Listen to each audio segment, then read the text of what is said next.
Hello guys, I am again here with a very important heading, reaction of ether with HI. Reaction ether की HI के साथ दो कंडीशनों पे कराई जा सकती है, एक कॉन्सेंट्रेट HI और एक एनहाइड्रस HI. इन दोनों में एक मोटा मोटा डिफरेंस आप पहले समझ लीजिए और उसे अच्छी तरह याद रखिएगा. एक कॉन्सेंट्रेट HI का मतलब होता है वहां HI पानी के साथ मौजूद है, उसे आप एक्वस HI भी कह सकते हैं. और एनहाइड्रस HI का मतलब होता है कि वहां पर पानी अवेलेबल नहीं है. इसका यूज, इस पॉइंट का यूज आने वाले लेक्चर में आवश्यकता पड़ेगी इसकी, तो आप ध्यान रखिएगा इसको. तो चलिए हम बताना शुरू करते हैं. आपको ईथर दो तरह के होते हैं. एक, दोनों तरफ जब R और R दोनों तरफ स्पीशीज सेम लगी हुई हो तो हम कहते हैं वो सिमेट्रिकल ईथर है. अगर दोनों तरफ की स्पीशीज अलग अलग हो तो हम कहते हैं वो अनसिमेट्रिकल ईथर है. बिल्कुल ठीक है. हम HI पे फोकस कर रहे हैं, तो सबसे पहले एक एग्जांपल देख रहे हैं. सपोज करिए आपसे मैं पूछूं कि CH3OCH3 नाम बताइए, डाइमेथाइल ईथर. अगर इसकी रिएक्शन मैं HI से कराऊं हाइड्रो आयोडिक एसिड, तो इन अ वेरी शॉर्ट, पहले शॉर्ट फिर डिटेल में आएंगे. In a very short what will be the result? Result will be CH3OH and CH3I. This will be the result. Yes, this will be the result. Okay. अगर मेरे पास कोई दूसरा case होता, for example, we have another case. Suppose we have a diethyl ether. It is diethyl ether. और मैं आपसे पूछता कि बताओ अगर मैं यहां पर HI लगाऊंगा तो क्या होगा? तो आप कहते कि सर यहां पर HI लगाएंगे तो फिर यहां पर एक आंसर आएगा. यहां पर एक आंसर आएगा एल्कोहल के साथ और एक आंसर आएगा आयोडाइड के साथ. ओके. मैं जब आपको ईथर की रिएक्शन HI से बताने लगा तो यहां पर आप ध्यान रखिएगा कि जब जब ईथर HI से कंबाइन करेगा आपके दिमाग में हमेशा एक क्वेश्चन आना चाहिए कि सर पहले बताइए आप किस कंडीशन में पूछ रहे हैं. आप उसे कॉन्सेंट्रेट कंडीशन में पूछ रहे हैं कि एनहाइड्रस पूछ रहे हैं. अच्छा, जब तक मैं एनहाइड्रस नहीं बोलूंगा तब तक आप उसे कॉन्सेंट्रेट कंडीशन ही मानेंगे. बाय डिफॉल्ट हम HI को कॉन्सेंट्रेट ही मानेंगे. ओके. अब जब ये दोनों क्लियर हो जाए कि क्वेश्चन किस फॉर्म में पूछा गया है, तो यहां पर एक नया क्वेश्चन आपके मन में और आएगा कि सर यहां पर आप HI 1 मोल ले रहे हैं या एक्सेस में ले रहे हैं. 1 मोल ले रहे हैं कि एक्सेस में ले रहे हैं, इसके अकॉर्डिंग भी आंसर में डिफरेंसेस आएंगे. खैर, अभी मैंने आपसे कहा कि डाइमेथाइल ईथर पे HI लगा दिया गया, मैं कुछ बोला नहीं. इसका मतलब आप समझ जाइए कि ये जो HI था वो कॉन्सेंट्रेटेड था. मैंने नहीं बोला कि 1 मोल है कि 2 मोल है कि एक्सेस है. अगर मैं कुछ नहीं बोलूंगा तो आप इसे 1 मोल ही मानेंगे. 1 मोल ही मानेंगे. तो 1 मोल के बाद ये आंसर आया. ऐसे ही मैंने यहां पर भी बोला था. HI के बारे में कोई इंफॉर्मेशन आपको नहीं दी तो आपने बाय डिफॉल्ट कॉन्सेंट्रेट मान लिया और आपने इसको 1 मोल माना. तो सबसे पहले मैं आपको एकेडमिक लेवल के बच्चों के लिए तैयार करा दूं कि अगर कोई ऐसा बच्चा वीडियो देख रहा है जिसे केवल एकेडमिक लेवल की बात समझनी है तो पहले उसके लिए, तो पहले बिना मैकेनिज्म के शॉर्ट ट्रिक में आंसर. तो अगर आपसे मैं कहूं कि मिथाइल के ऊपर, डाइमिथाइल ईथर के ऊपर आपने HI लगाया तो आंसर क्या आएगा, तो शॉर्ट ट्रिक देखिए. एक तरफ H लगा दीजिए और एक तरफ I लगा दीजिए, तो एक एल्कोहल आ गया और एक मेथिल आयोडाइड आ गया. यहां पर आइए, इसके ऊपर आइए, तो शॉर्ट ट्रिक देखिए. एक तरफ H लगा दीजिए और एक तरफ I लगा दीजिए. देखिए एक तरफ एल्कोहल आ गया और एक तरफ आयोडाइड आ गया. अभी मैं एकेडमिक की बात कर रहा हूं, धीरे धीरे डिटेल में आएंगे. अच्छा, अगर एकेडमिक वाले बच्चे के पास क्वेश्चन ये आ जाए, अच्छा बताइए इस वाले केस में आंसर क्या आएगा? CH3O CH CH3 अगर वो आपसे पूछ ले यहां पर आंसर क्या आ जाएगा. अब आपने थोड़ा सा डिफरेंट कर दिया, बल्कि वहां पर जाने से पहले मैं एक केस आपको थोड़ा सा ये दे सकता था कि बताइए यहां पर आंसर क्या आएगा. CH3O CH2 CH3. अगर मैं इसके ऊपर HI लगाता तो क्या आएगा? दोनों तरफ सेम थे तो कहीं भी H लगा दो, कहीं भी I लगा दो. इसमें भी दोनों तरफ सेम थे तो शॉर्ट ट्रिक में कहीं भी H लगा दो, कहीं भी I लगा दो. लेकिन जब दोनों डिफरेंट हो जाएंगे तो आपको एकेडमिक लेवल पे शॉर्ट ट्रिक में ध्यान रखिए कि एक अल्कोहल बनेगा और एक आयोडाइड बनेगा, ऑब्वियस। किसको आप अल्कोहल देना चाहेंगे? किसको आप अल्कोहल देना चाहेंगे? आप OH को अल्कोहल कहते हैं, आई को अपने मन से कोई मान लो कुछ कोई अच्छी ऐसी चीज खाने वाली मान लो, कोई मान लो आइस, मान लो इमली, जो तुमको लगता हो कि बच्चों को खिलाई जा सकती है। अल्कोहल जो बड़े यूज करते हैं, और आइसक्रीम, आइस और आइसक्रीम, इमली, ये छोटे छोटे बच्चों को बहुत पसंद आता है। बस ये लॉजिक लगा दो। तो बच्चा कौन है इसमें? कंपैरेटिवली ये बड़ा है और ये छोटा है।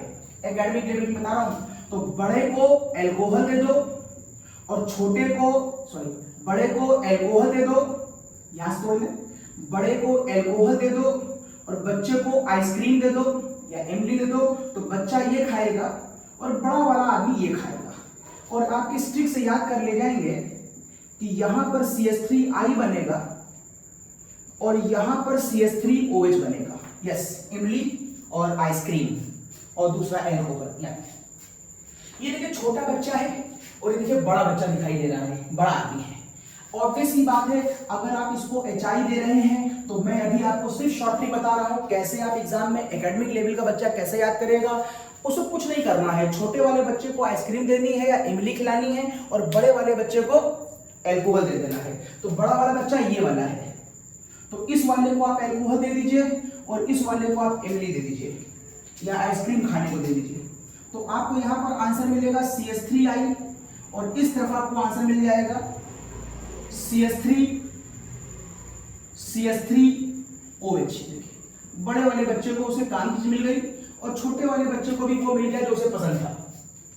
ठीक है, अगर मैं आपसे कहूं कि मेरे पास केस ये वाला होता, अगर मैं आपसे कहूं कि मेरे पास केस ये वाला होता, अब देखिए, अब मैंने बच्चे को और बड़ा कर दिया।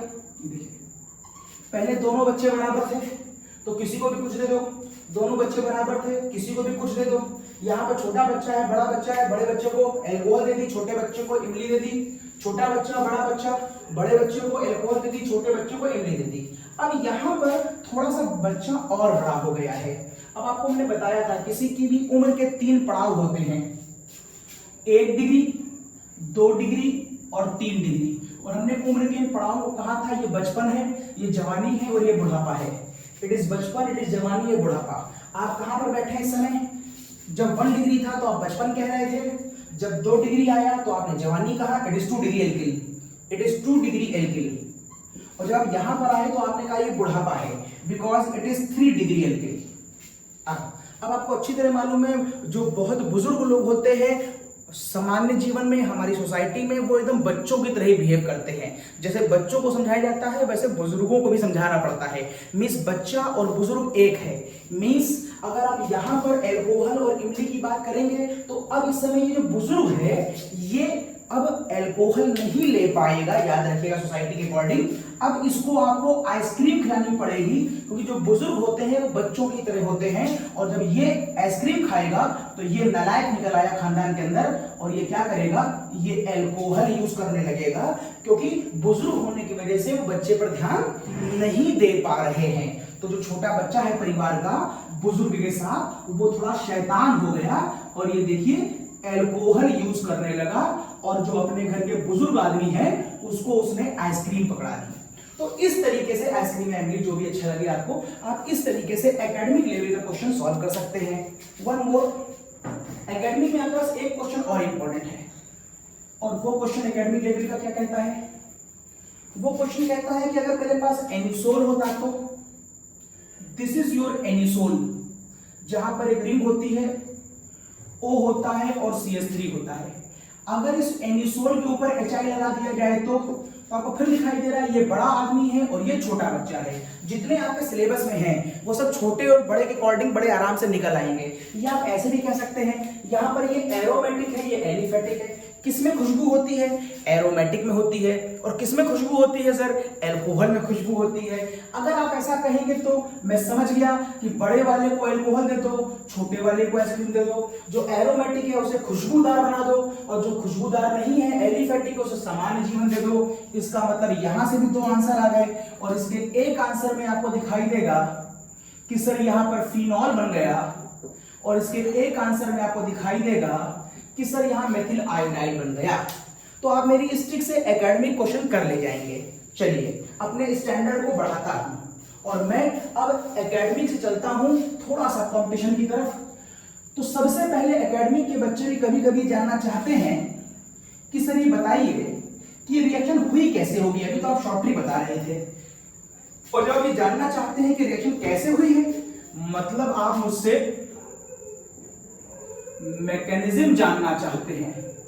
चलिए बताता हूं मैं आपको इसकी मैकेनिज्म। तो सुन लीजिए, एक बात फिर से कहीं लिख लीजिए, याद कर लीजिए, क्रैंक कर लीजिए कि HI की रिएक्शन यहां पर SN2 डोमिनेटिंग होती है। कहीं पर लिख लें, it is SN2 dominated reaction होती है। वजह ये SN2 डोमिनेटेड क्यों होती है? क्योंकि SN2 वहां पर होता है जहां का न्यूक्लियोफाइल गुड होता है। अगर किसी रिएक्शन का न्यूक्लियोफाइल गुड है तो वो SN2 डोमिनेटेड होती है। ये SN1 SN2 के लेक्चर में मैं आपको पढ़ा चुका हूं।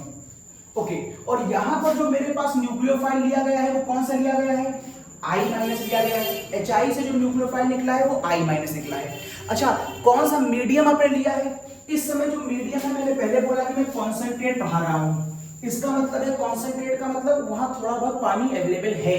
मींस मैं आपको इस न्यूक्लियोफाइल को पढ़ा रहा हूं प्रोटिक सॉल्वेंट में, और आपको मैंने बहुत अच्छी तरह बताया है कि प्रोटिक सॉल्वेंट में जो न्यूक्लियोफाइल का ऑर्डर होता है वो ये होता है। मींस आप समझ गए कि आयोडीन इस केस में एक बहुत बढ़िया न्यूक्लियोफाइल की तरह काम कर रहा है। पर अगर न्यूक्लियोफाइल बहुत बढ़िया है तो SN2 कहने में मुझे कोई दिक्कत नहीं हो रही है। ओके, अगर ये SN2 होगा तो ध्यान रखिएगा, अगर कभी हमें आवश्यकता पड़ेगी मैकेनिज्म की तो हमें याद रखना चाहिए कि SN2 में इन्वर्जन भी होता है। तो अगर कभी आवश्यकता पड़ जाए तो इन्वर्जन के कॉन्सेप्ट को लगाने के लिए हिचकिएगा नहीं। ठीक, अब चूंकि आप ये कह रहे हैं कि सर ये SN2 फेवरेबल है, और SN2 क्यों कह रहे हैं सर? क्योंकि जब मैं HI लूंगा तो HI बहुत अच्छा एसिड है, वो I डेवलप करेगा। सर आप मेरे लिए कॉन्सेंट्रेट पढ़ा रहे हैं, मतलब एक्वस पढ़ा रहे हैं, तो वाटर नाम के प्रोटिक सॉल्वेंट के अंदर ये होता है। ओके, लेकिन सर आपने ये भी तो सुना है कि जब ऑर्डर 2 होता है तो एल्किल हैलाइड का ऑर्डर ये होता है। यस, बिल्कुल सही सुना आपने, ये ऑर्डर होता है SN2 में। किसका? एल्किल हैलाइड का। बल्कि एल्किल स्पीशीज का जो तरीका होता है काम करने का, अगर मैं एल्किल चैप्टर के अंदर जाके बात करूं एल्किल हैलाइड में, तो ये ऑर्डर मैंने आपको पढ़ाया है। ओके, बिल्कुल ठीक है। अब आपको ये ध्यान रखना पड़ेगा कि ये जो है ये SN2 को बहुत प्यार करता है, ध्यान रखिएगा। और जो 3 डिग्री है, या ध्यान रखिएगा, ये SN1 को बहुत प्यार करता है। सच्चाई में 3 डिग्री SN1 को प्यार नहीं करता है। दुनिया के सभी स्टेबल कार्बोनियम आयन SN1 को प्यार करते हैं। तो यहां पर आप लिख सकते हैं कौन SN1 को प्यार करता है? Highly stable carbonium ion. Highly stable carbonium ion SN1 को प्यार करता है। अब आपके मन में फिर एक बात आ गई होगी, सर हम कैसे जानेंगे कि कौन से कार्बोनियम स्टेबल है और कौन से कार्बोनियम अनस्टेबल है? वैसे तो मैं ये बात आपको पहले कई बार बता चुका हूं, लेकिन फिर बताऊंगा। तो देखिए, स्टेबिलिटी ऑफ कार्बोनियम आयन का ऑर्डर क्या है? कार्बोनियम आयन का स्टेबिलिटी ऑर्डर देखिए, तो सबसे हाईली स्टेबल जो कार्बोनियम आयन है वो कुछ ऐसा दिखाई देता है। देखिए ध्यान से, वो हमें कुछ ऐसा दिखाई देता है। It is most highly stable carbonium ion. ये ट्राइसाइक्लोप्रोपिल, ये है साइक्लोप्रोपिल, साइक्लोप्रोपिल, साइक्लोप्रोपिल, साइक्लोप्रोपिल, और ये साहब एक कार्बन के ऊपर बैठा है कार्बोकेटाइन, ट्राइसाइक्लोप्रोपिल कार्बोकेटाइन। अगर मैं इससे एक साइकिल कम कर दूं तो इसका नाम हो जाएगा डाइसाइक्लोप्रोपिल कार्बोकेटाइन। अगर मैं एक और कम कर दूं तो इसका नाम हो जाएगा साइक्लोप्रोपिल केटाइन। इसके बाद नंबर आता है एक ऐसी स्पीशीज का जो परफेक्ट एरोमेटिक होती है। ये देखिए, इसे कहते हैं साइक्लो, इसे कहते हैं ट्रोपोलियम आयन, मत साइक्लो कहिए, इसका नाम कहिए ट्रोपोलियम आयन, ट्रोपोलियम आयन, ट्रोपोलियम आयन। तो साहब अगर कहीं आपको इस तरह का आयन दिखाई दे तो उसकी स्टेबिलिटी भी बहुत ज्यादा होती है। उसके बाद आपको जो स्टेबिलिटी दिखाई देती है वो आपको दिखती है रिंग की, ये देखिए बेंजीन रिंग।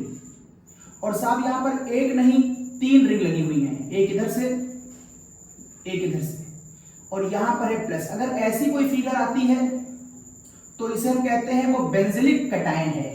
और वो क्या डिग्री बेंजिलिक है? ये 3 डिग्री बेंजिलिक है। 3 डिग्री बेंजिलिक के बाद आता है 2 डिग्री बेंजिलिक। ये देखिए आ गया आपके पास 2 डिग्री बेंजिलिक, ये आपके पास आ गया 2 degree benzylic. It is 2 degree benzylic cation. इसके बाद जो बारी आती है वो आती है, ये देखिए सिंपल बेंजिलिक कैटायन की। It is simple benzylic cation. इसके बाद जो बारी आती है वो आती है एलिल ग्रुप की। देखिए इसे कहते हैं एलिल। जब 3 कार्बन के साथ डबल बॉन्ड हो इसे कहते हैं एलिल कैटायन। ये भी 3 तरह का हो सकता है। अगर मैं यहां पर CH3 लगा लूं तो अब ये एलिल 3 डिग्री कैटायन है, 3 डिग्री एलिल कैटायन। इसके बाद बारी आती है 2 डिग्री एलिल कैटायन की। इसके बाद बारी आती है 1 डिग्री एलिल कैटायन की।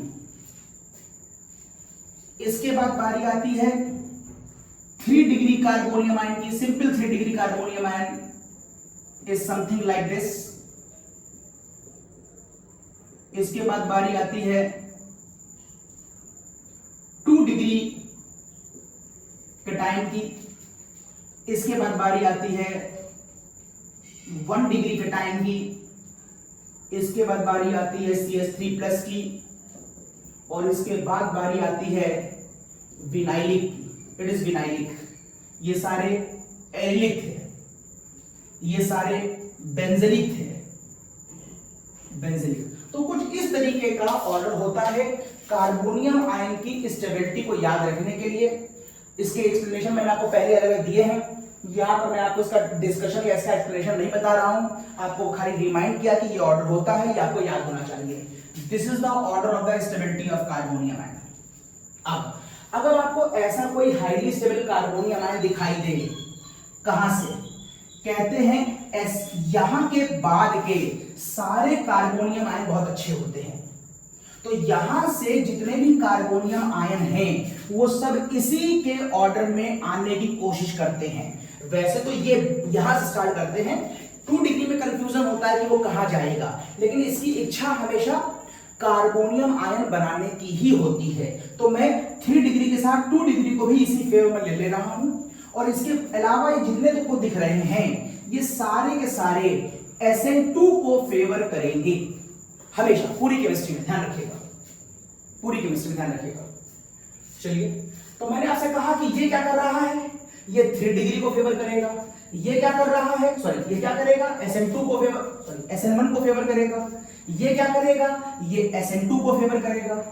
ये क्या करेगा, ये बहुत कुछ को इच्छा तो रखता है कि मैं SN1 की तरफ जाऊं, लेकिन हर बार इसकी ये इच्छा पूरी नहीं होती। तो कुछ कंडीशनों के अकॉर्डिंग हम डिसाइड कर पाते हैं कि ये SN1 करेगा कि SN2 करेगा। तो फिलहाल मैं अभी इसमें संदेहात्मक स्थिति बना दे रहा हूं। इच्छा इसकी SN1 जानने की ही होगी, ये कार्बोनियम आयन ही बनाना चाहेगा, लेकिन अभी हम इसके बारे में क्वेश्चन मार्क लगा दे रहे हैं, देखते हैं क्या होता है। तो चलो हम आपको दिखाते हैं कि क्वेश्चंस के अंदर ये कैसे वर्क करता है।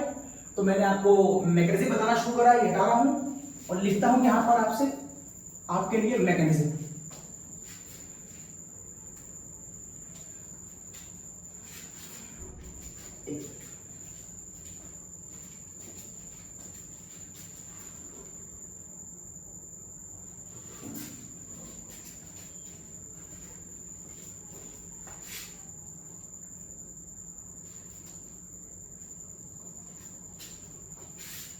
यस, तो मैं लिखता हूं आपके लिए मैकेनिज्म।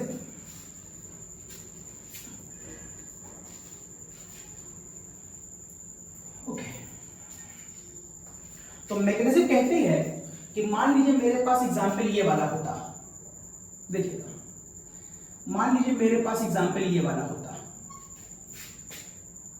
और अगर मैं इसकी रिएक्शन HI से कराता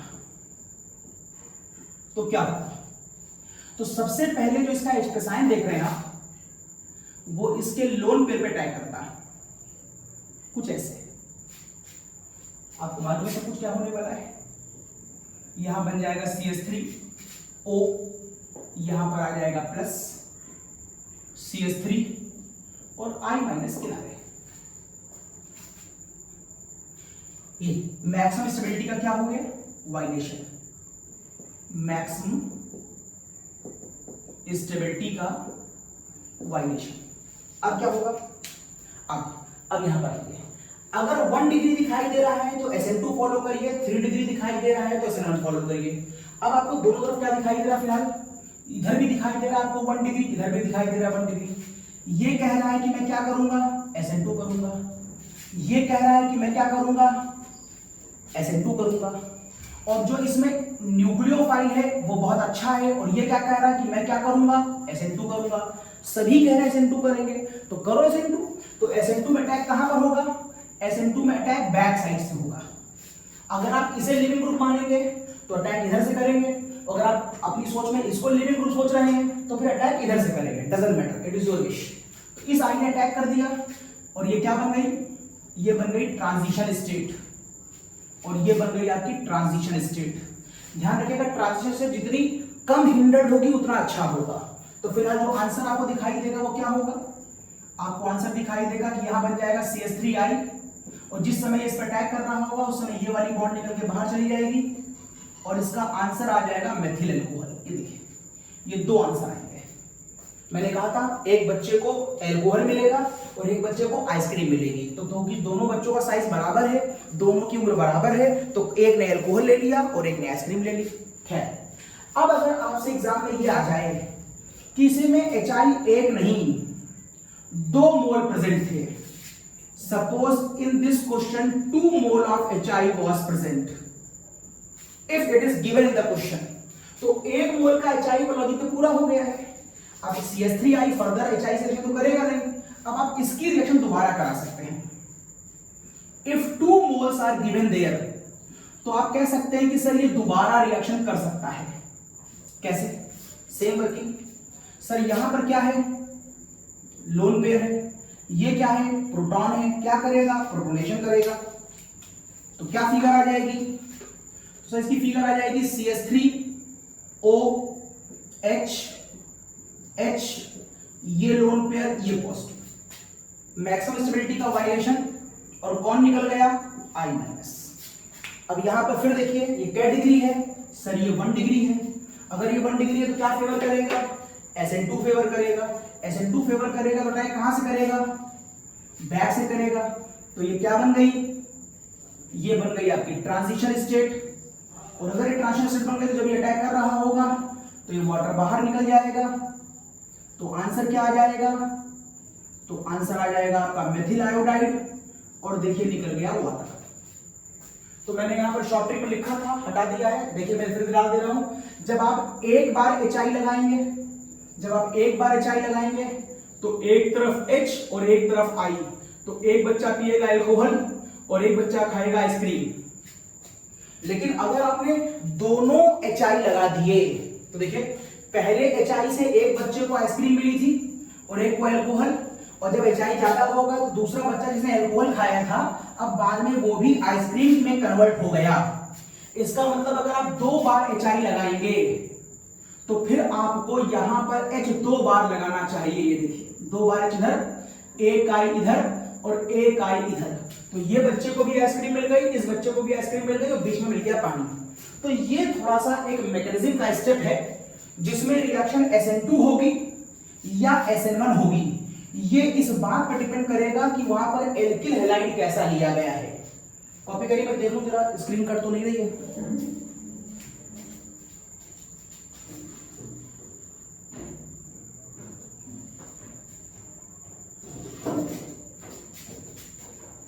ओके, एवरीथिंग इज प्रॉपर। ठीक, तो मैंने आपसे कहा कि कुछ इस तरीके की वर्किंग हो रही है। हटा रहा हूं। SN2 क्या देके कर रहा हूं मैं, 1 डिग्री एल्केन लाइन। अगर यहां पर मैं चेंज करके कुछ एग्जांपल बताता हूं, देखिए अगर मैं आपसे कहता हूं कि यहां पर जो 1 डिग्री लिया है, अगर वो 2 डिग्री हो तो क्या होगा, आइए देखते क्या होगा।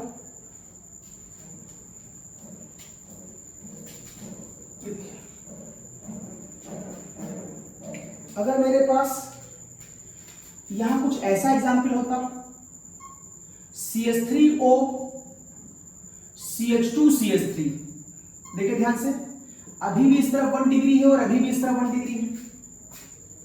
अगर दोनों तरफ 1 डिग्री है और मैं इसके ऊपर HI लगाऊं तो बोलिए क्या होगा, क्या होगा, सेम ऊपर की तरह प्रोसेस होगा। पहली बार H इस पर अटैक करेगा और पहली बार अटैक करने के बाद आपको ये आंसर कुछ यूं दिखाई देगा, CH3O H प्लस CH2CH3। अब आगे की रिएक्शन SN1 के थ्रू होगी कि SN2 के थ्रू होगी, ये आपको यहां से देखना पड़ेगा। अगर ये 1 डिग्री है तो ये SN2 को फेवर करेगा, और अगर ये भी 1 डिग्री है तो ये भी SN2 को फेवर करेगा, और ये तो SN2 को फेवर कर ही रहा है, तो सब SN2 को फेवर करेंगे तो रिएक्शन SN2 से होगी। अब अगर रिएक्शन SN2 से होगी तो आप किधर की बॉन्ड तोड़ेंगे, इधर की किधर की, इस बार तो सेम था, तो चाहे इधर से बॉन्ड तोड़ो चाहे इधर तोड़ो, आपकी तो सेम नहीं है। तो आपको मैंने कहा था कि ट्रांजिशन स्टेट हमेशा वहां पर बनाएंगे जहां स्टेरिक हिंड्रेंस सबसे कम होगी। तो बताओ किस तरफ स्टेरिक हिंड्रेंस कम है, मेरे ख्याल से इस तरफ कम है, इस तरफ तो कंप्लीटली ज्यादा है। This is the cause of SN2 की रिएक्शन को इस तरफ से फेवर कराएंगे, मतलब इसका अटैक आप अब इधर ही कराएंगे, इधर नहीं करा सकते, इसमें आप दोनों तरफ करा सकते थे। तो ये बन गई आपकी ट्रांजिशन स्टेट। जब ये इस पर अटैक कर रहा होगा उस समय ये बाहर निकल जाएगा, और यदि ऐसा हुआ तो यहां बनेगा एक CH3I और एक बनेगा CH3OH। अगर एक ही मोल दिया है तो रिएक्शन यहीं पर रुक जाएगी, और अगर 2 मोल दिए हैं तो CH3I बन के किनारे हो जाएगा, बारी इसकी आ जाएगी, और जब इसकी बारी आएगी तो आप फिर से कहेंगे कि मेरे पास ये था एल्कोहल, और अगर आप इसके ऊपर सेकेंड मोल HI लगाएंगे, it is your second mole HI, तो ये वाला H अब यहां अटैक करेगा। तो अब आपको ये फिगर कुछ ऐसे दिखाई देगी। अब यहां पर अकेली स्पीशीज है, लेकिन ध्यान दीजिए वो 1 डिग्री है कि 2 है कि 3 है, सर 1 डिग्री है। अगर ये 1 डिग्री है तो ये फिर SN2 को फेवर करेगा, इसका मतलब है ये वाला I लिविंग ग्रुप के अपोजिट साइड से अटैक करेगा। ये आपका लिविंग ग्रुप है इस तरफ की ओर, तो ये वाला I बैक से अटैक करेगा। तो ये लोग मिलकर बनाएंगे इसकी ट्रांजिशन स्टेट। यहां 2 काम एक साथ होंगे, जिस समय पानी बाहर निकल रहा होगा उस समय इस पर अटैक कर रहा होगा, तो कुछ देर के बाद आंसर क्या आ जाएगा, CH3 CH2I और ये पानी। कॉपी करिए, स्क्रीनशॉट लीजिए।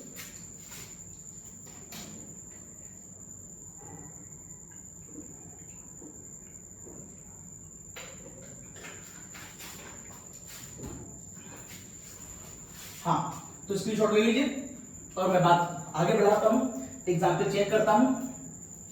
अब मैं आपको मैकेनिज्म से हटाता हूं। मैकेनिज्म, चलिए एक मैकेनिज्म आपको और दिखा देता हूं जहां पर मैं आपको दिखाऊं कि वो 3 डिग्री होगा। तो 3 डिग्री के लिए मैं हटा रहा हूं उसको, और एक एग्जाम्पल और देता हूं, और जरा उसकी मैकेनिज्म पे गौर करिएगा।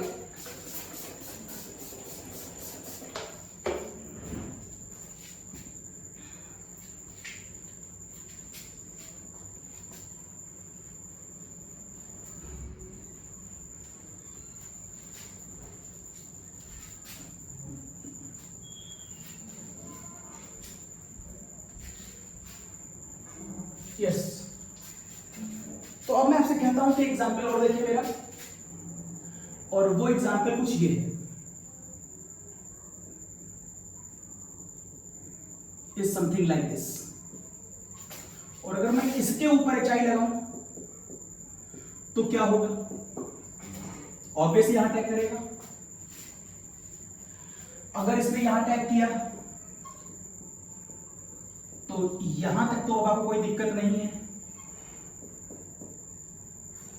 बनेगा, मैक्सिमम स्टेबिलिटी का वाइलेशन भी हो जाएगा। अब आप ये सोच बताइए कि आप इसको SN1 से करेंगे कि SN2 से। देखिए झगड़ा हो गया। अब 1 डिग्री कहेगा कि मैं SN2 से पूरा करूंगा और 3 डिग्री कहेगा कि हम SN1 से पूरा करेंगे। इसका मतलब ये वाला एरिया कह रहा है कि हम SN1 से पूरा करेंगे, सॉरी SN2 से पूरा करेंगे, और ये वाला एरिया कह रहा है कि हम SN1 से पूरा करेंगे।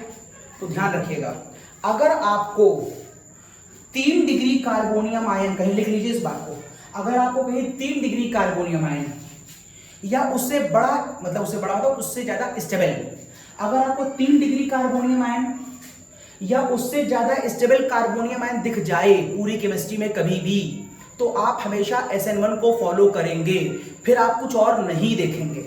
मींस अब आप इस केस में SN2 को फेवर नहीं करेंगे, भले ही I हमारे पास मौजूद है, लेकिन ध्यान रखिए, आपको याद होगा कि I यहां पर कोई अच्छा न्यूक्लियोफाइल है, लेकिन I के साथ पानी भी अवेलेबल है, एक्वस, इसलिए वो I की थोड़ी बहुत पावर कम भी कर रहा होगा। तो फिलहाल कुल कहने का मतलब है 3 डिग्री या उससे अच्छा कार्बोनियम पूरी केमिस्ट्री में जब भी आएगा तो वो हमेशा SN1 फॉलो करेगा। मींस इस बार हम कार्बोनियम आयन बनाएंगे। अभी तक हम क्या बना रहे थे? ट्रांजिशन स्टेट बना रहे थे। और अब अगर हमने कार्बोनियम आयन बनाया तो इसका आंसर एक आएगा मिथाइल अल्कोहल इस तरफ से, और एक आएगा कार्बोनियम आयन इस तरफ से। देखिए दो आंसर है ऑब्वियस। इस बार आई का अटैक कहां पर होगा? कार्बोनियम आयन पर होगा। फ्रंट से और बैक से जो SN1 की प्रॉपर्टी होती है वैसे ही होगी। इस बार ये SN1 होगा, फ्रंट से होगा, बैक से होगा, रेसिक बनेगा, क्या होगा, सारे लॉजिक वही लगेंगे। और कुछ देर के बाद ये आंसर आपको इसमें आता हुआ दिखाई देगा। देखिए ऐसे, अगर आपने 1 मोल HI लगाया है तो रिएक्शन यहीं पर खत्म हो जाएगी, एक आंसर ये आएगा, एक आंसर ये आएगा। लेकिन अगर क्वेश्चन में 2 मोल HI या एक्सेस ऑफ HI दिया हुआ हो तो आप इसकी रिएक्शन आगे भी फिर कराएंगे और आप कहेंगे ये कौन सा मॉलिक्यूल है, ये सेकंड मोल HI है, और वर्किंग आपको मालूम है ये यहां टैग कर देगा। अगर इसने यहां पर टैग कर दिया तो इसकी अगली फिगर ये आएगी। अब देखिए क्या डिग्री है, ये 1 डिग्री है, तो इसके आगे का आंसर अब SN2 से आएगा। अब इसके आगे का आंसर SN2 से आएगा, तो I माइनस लिविंग ग्रुप की अपोजिट साइड पे अटैक करेगा। लिविंग ग्रुप आपका इस तरफ है तो I बैक से अटैक करेगा, और अगर ये बैक से अटैक करेगा तो आपको मिल गया CH3I और आपको मिल गया वाटर। यस, और आपको मिल गया वाटर। तो इस तरीके से ये रिएक्शन इसके अंदर होती है, जहां पर मैंने आपको SN1 और SN2 दोनों की बातें एग्जाम्पल से बताई। अब हम थोड़ा सा इसको और एलोबरेट करते हैं। सबसे पहले बताया मैंने एकेडमी के बच्चों के लिए कि वो शॉर्ट ट्रिक में कैसे करेंगे, फिर बताई मैंने आपको मैकेनिज्म कि आप कॉन्सेप्ट कैसे समझेंगे और कैसे जानेंगे कि वो SN1 है कि SN2 है। अब मैं बताता हूं आपको कंपटीशन के बच्चों के लिए। तो कंपटीशन के बच्चों को समझने के बाद वहां मैकेनिज्म नहीं लिखनी होती है। कंपटीशन के बच्चों को वहां पर समझने के बाद फटाफट आंसर लाने होते हैं। देखिए फटाफट आंसर कैसे आएंगे, देखिएगा। अब आप कुछ एग्जाम्पल देखिए और फटाफट आंसर बताइए। सपोज करिए मेरे पास एक केस ये है, फिर से मैं वही केस ले रहा हूं। एक केस मैंने ये लिया,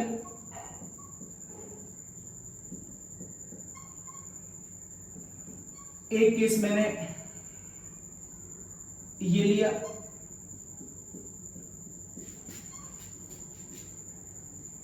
एक केस मेरे पास ये है,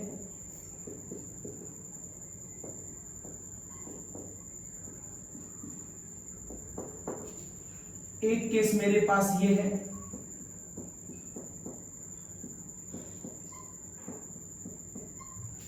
और एक केस मेरे पास ये है, और एक केस मेरे पास ये है। अभी मैंने जानबूझ के फिर वही केसेस लिए हैं जो आपके एकेडमिक के सिलेबस में हैं। ये सारे एग्जांपल्स आपके एकेडमिक के सिलेबस के हैं और इनको हमें फटाफट करना है कंपटीशन लेवल पर। ये कैसे करेंगे? हमें एक तो आंसर बताना है और ये बताना है कि किस तरफ H आएगा, किस तरफ I आएगा। साथ में ये भी बताना है कि वो रिएक्शन SN1 से हो रही है कि SN2 से हो रही है। तो देखिए ये 1 डिग्री है, ये 1 डिग्री है, तो इसका आंसर जो आएगा वो SN2 से आएगा। ये 1 डिग्री है, ये 1 डिग्री है, तो आंसर SN2 से आएगा। ये 1 डिग्री है और ये 2 डिग्री है। अगर 1 डिग्री और 2 डिग्री साथ में हो तो ये कहेगा कि हमें SN1 चाहिए, सॉरी SN2 चाहिए। और 2 डिग्री ज्यादातर कोशिश करता है कि उसे कार्बोनियम मिल जाए। 2 डिग्री ज्यादातर कोशिश करता है कि उसे कार्बोनियम मिल जाए। अब ये कह रहा है कि हम SN2 से करेंगे, मतलब कार्बोनियम नहीं बनाएंगे। ये कह रहा है कि हम कार्बोनियम बनाना चाहते हैं। तो सपोर्ट देखिए किसका है, I का है। और I किसको फेवर कर रहा है, SN2 को। तो ये भी SN2 को फेवर कर रहा है, ये भी SN2 को फेवर कर रहा है, लिहाजा ये हार जाएगा और यहां पर आंसर SN2 के थ्रू आएगा। मतलब आप आंसर SN2 इसकी वजह से लाएंगे। तो आप ये भी कह सकते हैं कि अगर 1 डिग्री है, अगर 1 डिग्री है और बहुत स्टेबल कार्बोनियम आयन नहीं है आपके पास, तो आप SN2 से करेंगे। इस पॉइंट को नोट कर लीजिए कहीं पर। अगर आपके पास ईथर में 1 डिग्री है और हाईली स्टेबल कार्बोनियम आयन नहीं है, ये रूल कम से कम इस केसेस में लगते हैं। मैंने क्या कहा कि अगर आपके पास 1 डिग्री कार्बन है और हाईली स्टेबल कार्बोनियम नहीं है तो SN2। 1 डिग्री है, 1 डिग्री है, कोई झगड़ा नहीं है। 1 डिग्री है, 1 डिग्री है, SN2 होगा। 1 डिग्री है, 2 डिग्री है, तो ये बहुत हाईली स्टेबल कार्बोनियम तो नहीं है, तो आंसर यहां से आएगा। ये देखिए, यहां पर आपके पास 1 डिग्री है और यहां पर आपके पास 3 डिग्री है। तो 1 डिग्री है लेकिन साथ में हाईली स्टेबल कार्बोनियम आयन है। 1 डिग्री है, साथ में हाईली स्टेबल कार्बोनियम आयन है। दिस इज द कॉज, इसका आंसर जो है वो SN2 से आएगा। ठीक, यहां देखिए, ये आपके पास एरिल ग्रुप है, एरिल, और ये आपके पास मिथाइल ग्रुप है। ये क्या है, ये 1 डिग्री है। अब आप इसके ऊपर सोचिए, इसके ऊपर जो कैटायन बनेगा वो पहले सोचो बनेगा भी कि नहीं बनेगा। डिग्री डजंट मैटर, डिग्री की आवश्यकता नहीं, डिग्री हम लोग एलिफेटिक में देखते हैं, एरोमेटिक डिग्री नहीं देखेंगे। आप मुझे बताओ कि बनेगा कि नहीं बनेगा। तो मैं आपको SN1 SN2 पढ़ाते समय बता चुका हूं कि बेंजिल और एलिल SN1 SN2 दोनों शो करते हैं, लेकिन विनाइल और एरिल ये ना SN1 शो करते हैं ना SN2 शो करते हैं। इसका एक्सप्लेनेशन मैंने आपको पिछले लेक्चरों में दिया हुआ है और डिटेल में समझाया है कि ऐसा क्यों होता है। तो मैं कह रहा हूं कि अगर यहां पर आप प्लस मान लें, अगर आप यहां प्लस मान लें तो आपको अच्छी तरह मालूम है कि ये वाला पॉजिटिव आयन यहां कभी बन ही नहीं सकता, ये हाईली अनस्टेबल है। आप कभी रिंग के ऊपर पॉजिटिव चार्ज दिखा ही नहीं सकते क्योंकि ये sp हाइब्रिडाइज होता है और sp हाइब्रिडाइज पॉजिटिव चार्ज एक तो लीनियर होता है। आप मॉलिक्यूल रिंग बना रहे हैं, ऊपर से लीनियर की बातें कर रहे हैं तो कंट्रोवर्सी कर रहे हैं। ऊपर से s की परसेंटेज 50 होती है, ये हाईली इलेक्ट्रोनेगेटिव परसेंटेज है, उस पर पॉजिटिव लगा रहे हैं, मतलब सारी बातें आप वाहियात कर रहे हैं। ऐसा मत करिए। लिहाजा आप समझ गए कि इस कंपाउंड के ऊपर SN1 तो नहीं हो सकता, क्योंकि जब कार्बोनियम नहीं बनेगा तो SN1 का आएगा। चलो SN2 सोच लें। SN2 अगर इस कार्बन पे होगा तो अटैक बैक से होगा, और अगर आप I- का अटैक बैक से कराएंगे तो बहुत सारी रिंग के ये पाई बॉन्ड आपको अंदर आने नहीं देंगे। लिहाजा ना तो यहां पर बैक से अटैक हो रहा है मतलब SN2, ना कार्बोनियम बन रहा है मतलब ना SN1, मतलब इधर का एरिया आपको कोई आंसर नहीं दे रहा। तो बचा कौन सा एरिया, ये बचा, और ये क्या है 1 डिग्री है, और 1 डिग्री क्या फेवर करता है, 1 डिग्री SN2 फेवर करता है। इसका मतलब रिएक्शन SN2 हो गई। ठीक, इसके अकॉर्डिंग ये क्या कह रहा था कि मैं SN2 हूं, ये क्या कह रहा था कि मैं हाईली स्टेबल हूं। This is the cause. अगर आपको हाईली स्टेबल मिल गया तो आप आंसर हाईली स्टेबल से देंगे, मतलब यहां पर SN2 अब नहीं होगा। चलो ऊपर देखो, it is a special case, इसको अलग से याद कर लो, क्योंकि यहां पर आपको 2 डिग्री में फंसा दिया उसने। 2 डिग्री, आप पहले ही कंफ्यूज थे कि 2 डिग्री में क्या होगा, ऊपर से दोनों तरफ 2 डिग्री दे दिया। तो अब आप ये कहिएगा कि सर 2 डिग्री हमेशा कार्बोनियम बनाना चाहता है, वो तो 1 डिग्री की शक्ल देख करके अवॉइड कर रहा था। जब कभी 1 और 2 साथ आएगा तो आंसर 1 से आएगा, क्योंकि 2 डिग्री कोई बहुत हाईली स्टेबल कार्बोनियम नहीं है। इवन तो वो चाहता है मन से कि हम कार्बोनियम बनाएं, लेकिन इसकी वजह से ये कुछ कह नहीं पाता है। लेकिन यहां देखिए, ये भी 2 डिग्री है, ये भी 2 डिग्री है, यहां पर कोई 1 डिग्री नहीं है, और जब 1 डिग्री नहीं होगा तो SN2 नहीं होगा।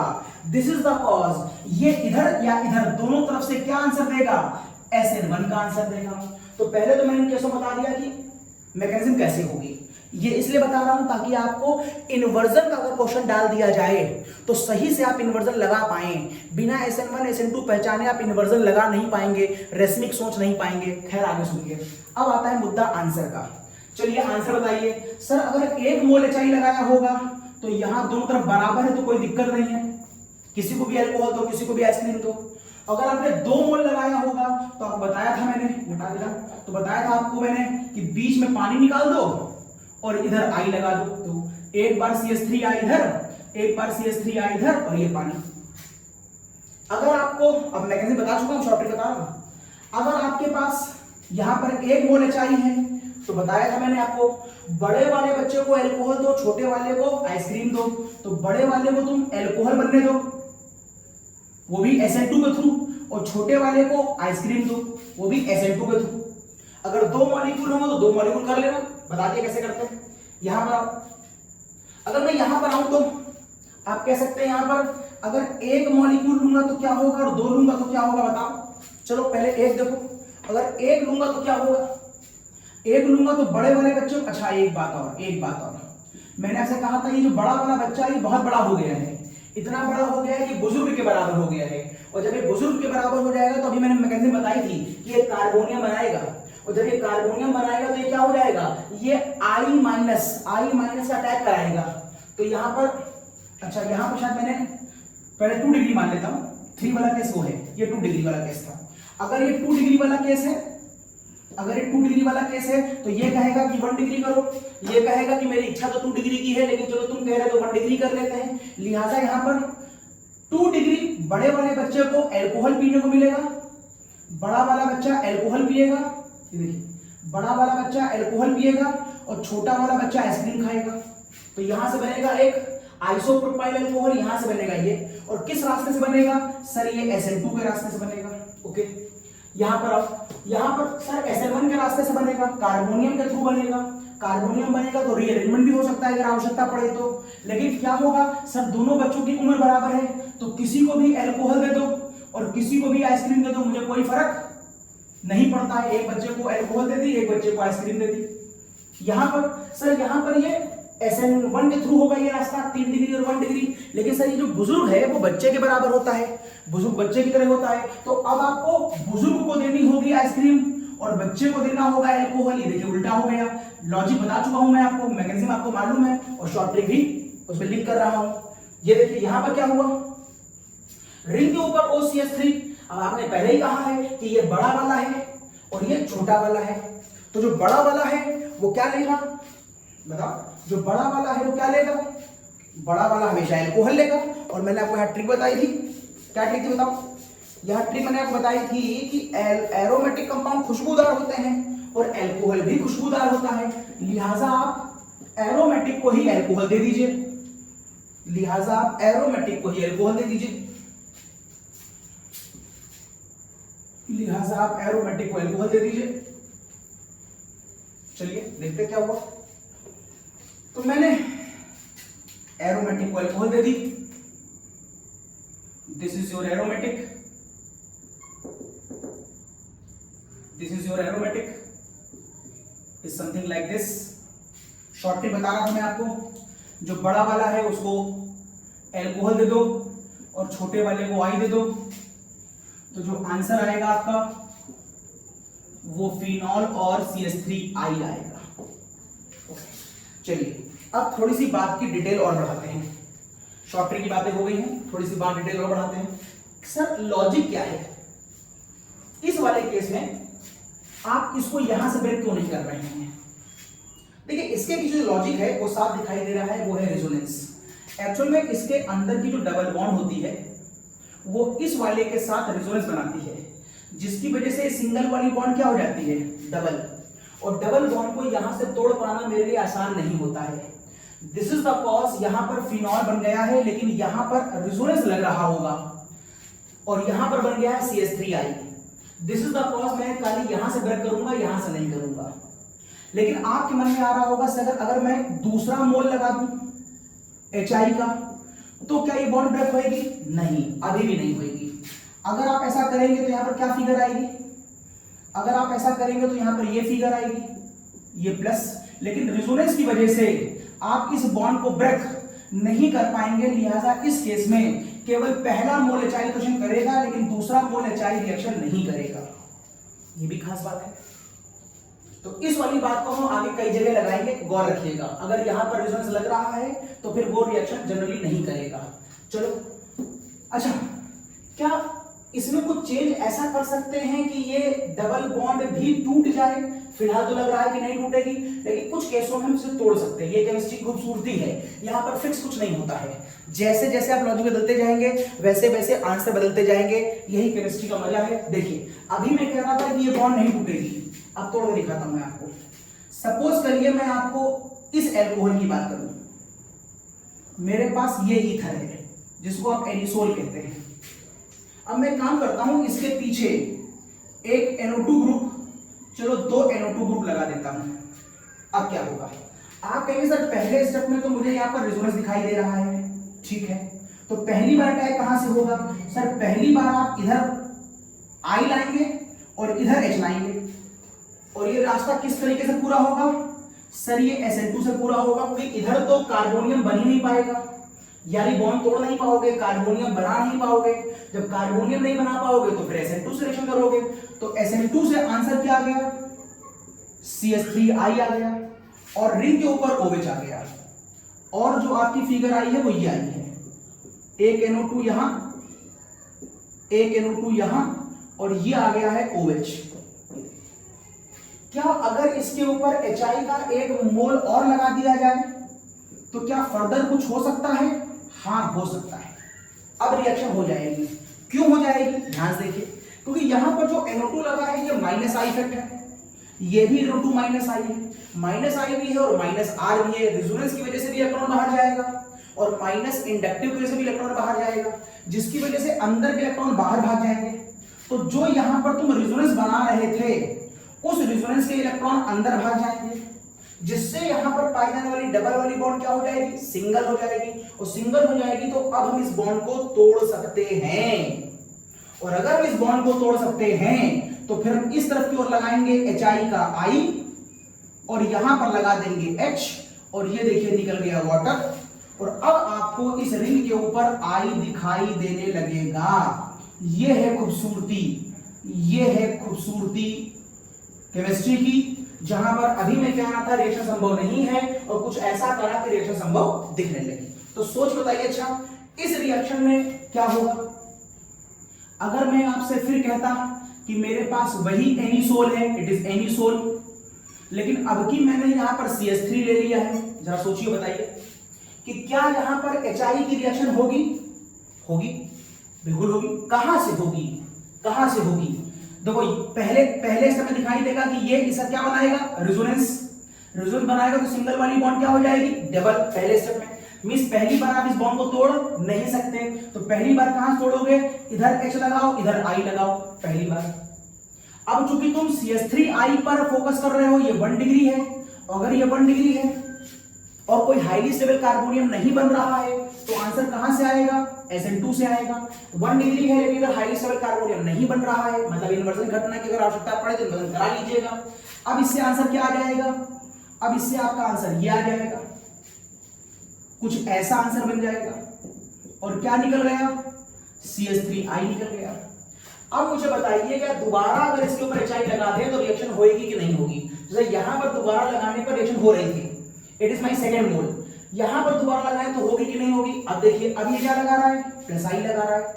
अगर ये +I लगाएगा तो इलेक्ट्रॉन अंदर डालेगा, तो यहां तो पहले से ही रेजोनेंस लग रहा था, इलेक्ट्रॉन ज्यादा थे, ऊपर से आपने +I लगा करके यहां पर इलेक्ट्रॉन और बढ़ा दिए, तो आप इस बॉन्ड को तोड़ तो पाएंगे नहीं। This is the cause. इस केस में अगर आप सेकेंड मोल लगाएंगे HI का तो यहां पर रिएक्शन नहीं होगी। यस, इस केस में रिएक्शन नहीं होगी। स्क्रीनशॉट लीजिए।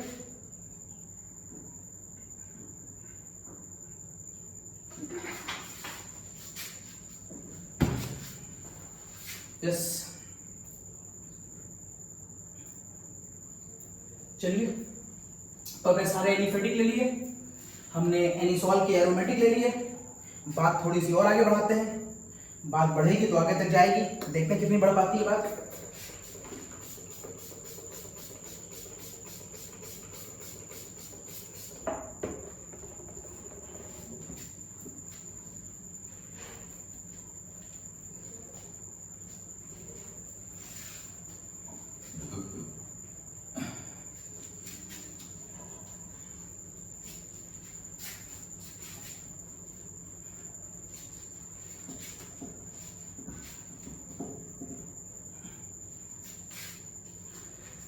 अच्छा सा, तो बात बढ़ती आगे, तो सुनिए आगे बात। तो मैंने आपसे कहा कि इस कंपाउंड पे गौर करिए, ये देखिए, बताइए इस कंपाउंड की रिएक्शन अगर एक्सेस ऑफ HI से करा दी जाए तो क्या होगा, सोचिए, बताइए। इस कंपाउंड की रिएक्शन अगर एक्सेस ऑफ HI से करा दी जाए तो क्या होगा, सोचिए। अगर इस कंपाउंड की रिएक्शन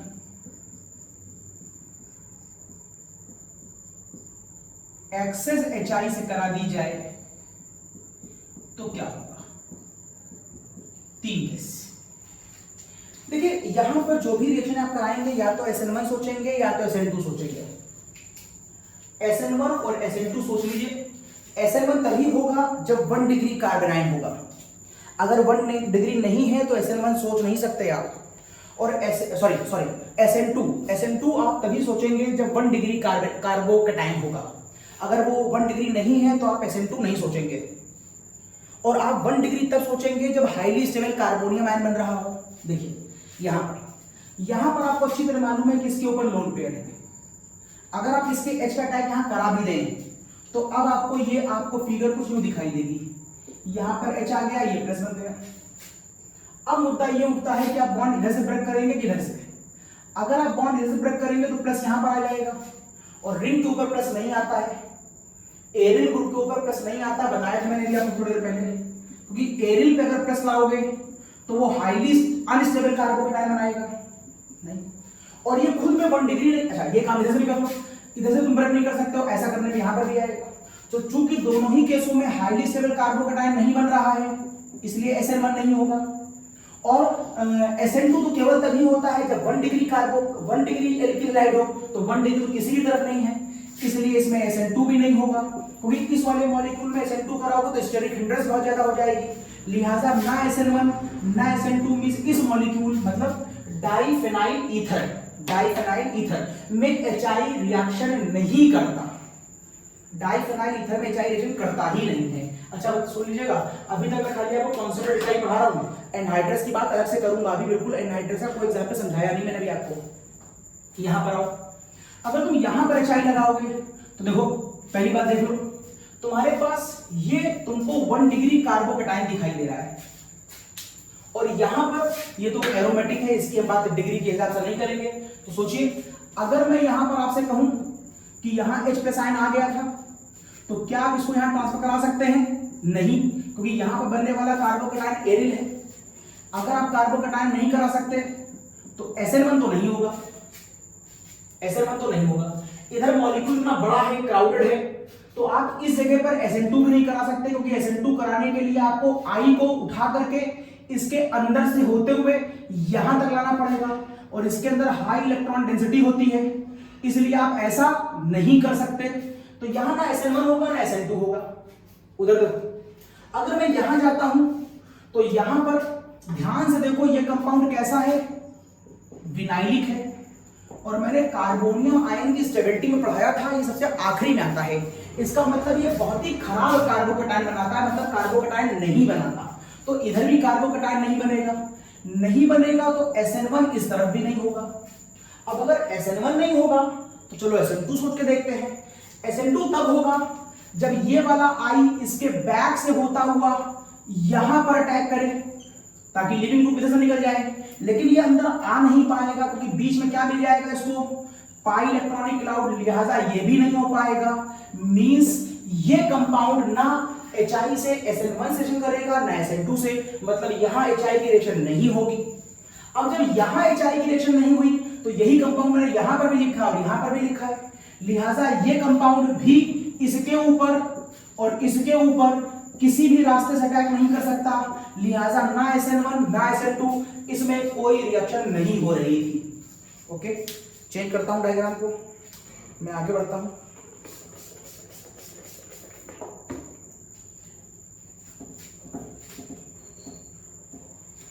माय नेक्स्ट केस,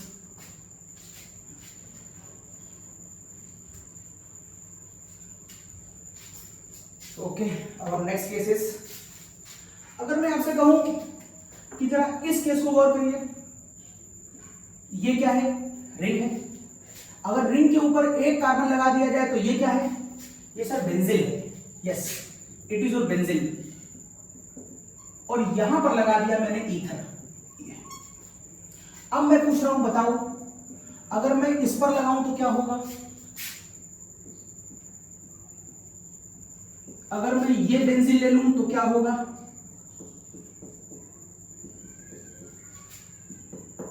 और अगर मैं ये बेंजीन ले लूं तो क्या होगा? अब बताइए, सभी पर एचआई लगा दीजिए, जितना चाहो उतना लगा दो। बताओ आंसर क्या आएगा? सभी में एचआई एक्स में लगा हुआ है, क्या आंसर आएगा? देखिए, आपको सिर्फ ये सोचना है कि रिएक्शन होगी कि नहीं होगी।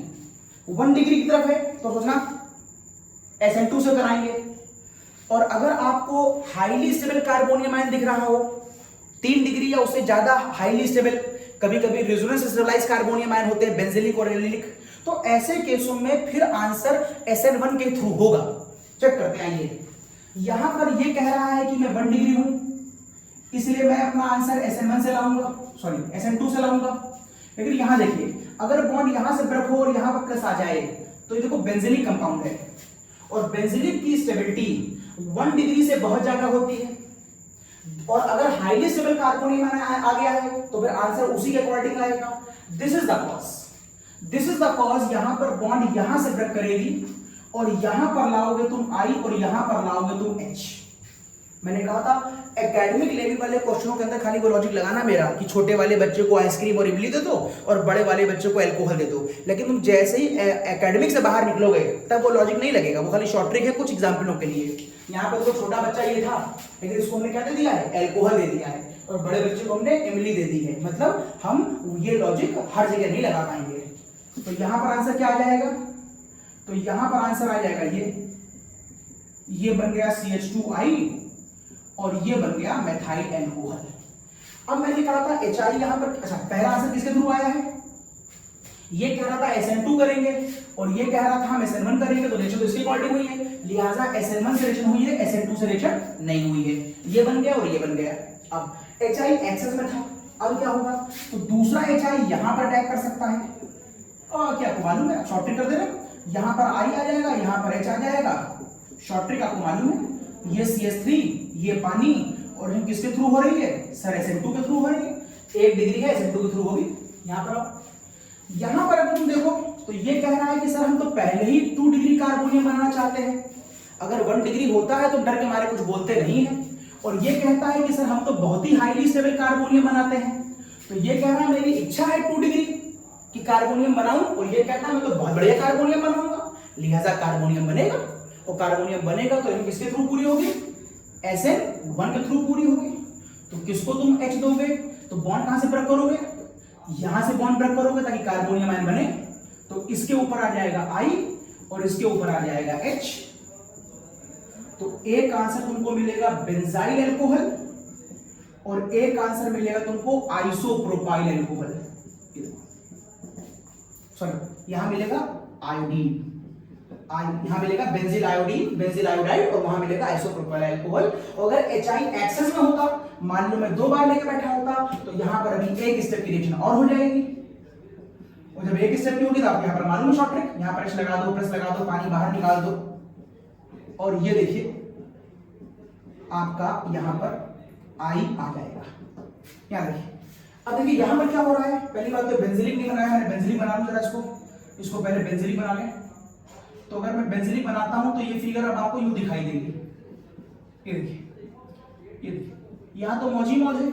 ये कह रहा है कि मैं 3 डिग्री कार्बोकेटाइन बनाऊंगा और ये कह रहा है कि मैं बेंजीलिक बनाऊंगा, लिहाजा दोनों तरफ ही हाईली स्टेबल कार्बोकेटाइन है, लिहाजा रिएक्शन होएगी तो SN1 से। अब बताओ उधर से कार्बोनियम बनाए, इधर से कार्बोनियम बनाए, ऑब्वियस ये वाला हाईली स्टेबल होगा, लिहाजा कार्बोनियम यहां से बनाएंगे तो बॉन्ड यहां से ब्रेक करेंगे, यहां पर I आएगा, यहां पर H आ जाएगा। तो आंसर आ जाएगा रिंग के ऊपर आ जाएगा CH2I और वहां से क्या निकल जाएगा? टर्शरी ब्यूटिल अल्कोहल यहां से बाहर निकल जाएगा। अगर HI एक्सेस में दिया है तो इसके ऊपर एक बार HI और लगा करके करा लो अपनी रिएक्शन, एक बार और हो जाएगी। लेकिन अब की किसके थ्रू होगी? पहला स्टेप भी SN1 और दूसरा स्टेप भी SN1, क्योंकि दूसरे स्टेप में भी 3 डिग्री कार्बोकैटायन यहां पर मौजूद है। ओके, मैं हटा रहा हूं इसको, एक स्क्रीनशॉट ले लीजिए, हटा रहा हूं इसको।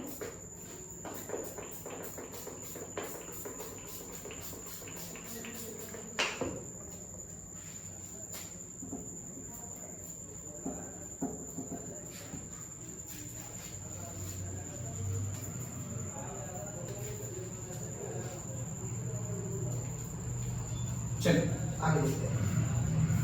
अब मैंने आपको एग्जांपल लिए थे अभी बेंजाइल के, जरा ये केसेस देखिए। अगर मैं आपसे कहूं एक कंपाउंड एलाइल सुना होगा आपने, allyl, allyl CH2 double bond CH, CH2O, CH double bond CH2। अगर मैं आपसे कहूं बताओ इसके ऊपर यदि HI लगा दिया जाए 2 मोल तो क्या होगा? तो पहले आपको ये देखना पड़ेगा कि किस तरफ कार्बोकैटायन बन रहा है, किस तरफ 1 डिग्री है, किस तरफ 2 डिग्री है। दोनों तरफ कार्बन 1 डिग्री है, ये भी 1 डिग्री है, ये भी 1 डिग्री है। दोनों से कार्बोनियम बना के देखो, यहां से बनेगा तो कार्बोनियम ये बनेगा, और ध्यान से देखो ये कार्बोनियम कौन सा है? विनाइलिक है, लिहाजा विनाइलिक कार्बोनियम कभी बनता ही नहीं, बता चुका हूं मैं आपको। तो अगर ये बनेगा ही नहीं तो SN1 तो भूल जाइए आप इस तरफ। SN2, इसमें अटैक SN2 में आपको अगर लिविंग ग्रुप ये मानेंगे तो अटैक बैक से होना पड़ेगा, बैक से करने के लिए पाई बॉन्ड से गुजरना पड़ेगा, नहीं गुजर पाओगे। इधर ना SN1 ना SN2, इधर बेकार हो गया। इधर आओ, अगर मैं यहां पर कार्बोनियम बनाऊं, यहां नहीं बनेगा, यहां बनाऊं तो ये carbonium double bond single bond plus का रेजोनेंस स्टेबलाइज होगा। अगर रेजोनेंस स्टेबलाइज हो गया तो वो SN1 फॉलो कर देगा। अगर उसने SN1 फॉलो कर दी तो इधर बना लो I, इधर बना लो H, तो आंसर आ गया आपका, तो आंसर आ गया आपका CH2 double bond CH single bond CH2OH, ये सॉरी CH2I, और यहां क्या बन गया? OH CH double bond CH2। This is known as vinyl alcohol. तो एक ये बना और एक ये बना, ठीक है। अब एक समस्या और है, ये कंपाउंड आपको दिख तो रहा है कि बना, लेकिन ये आपको मिलेगा नहीं।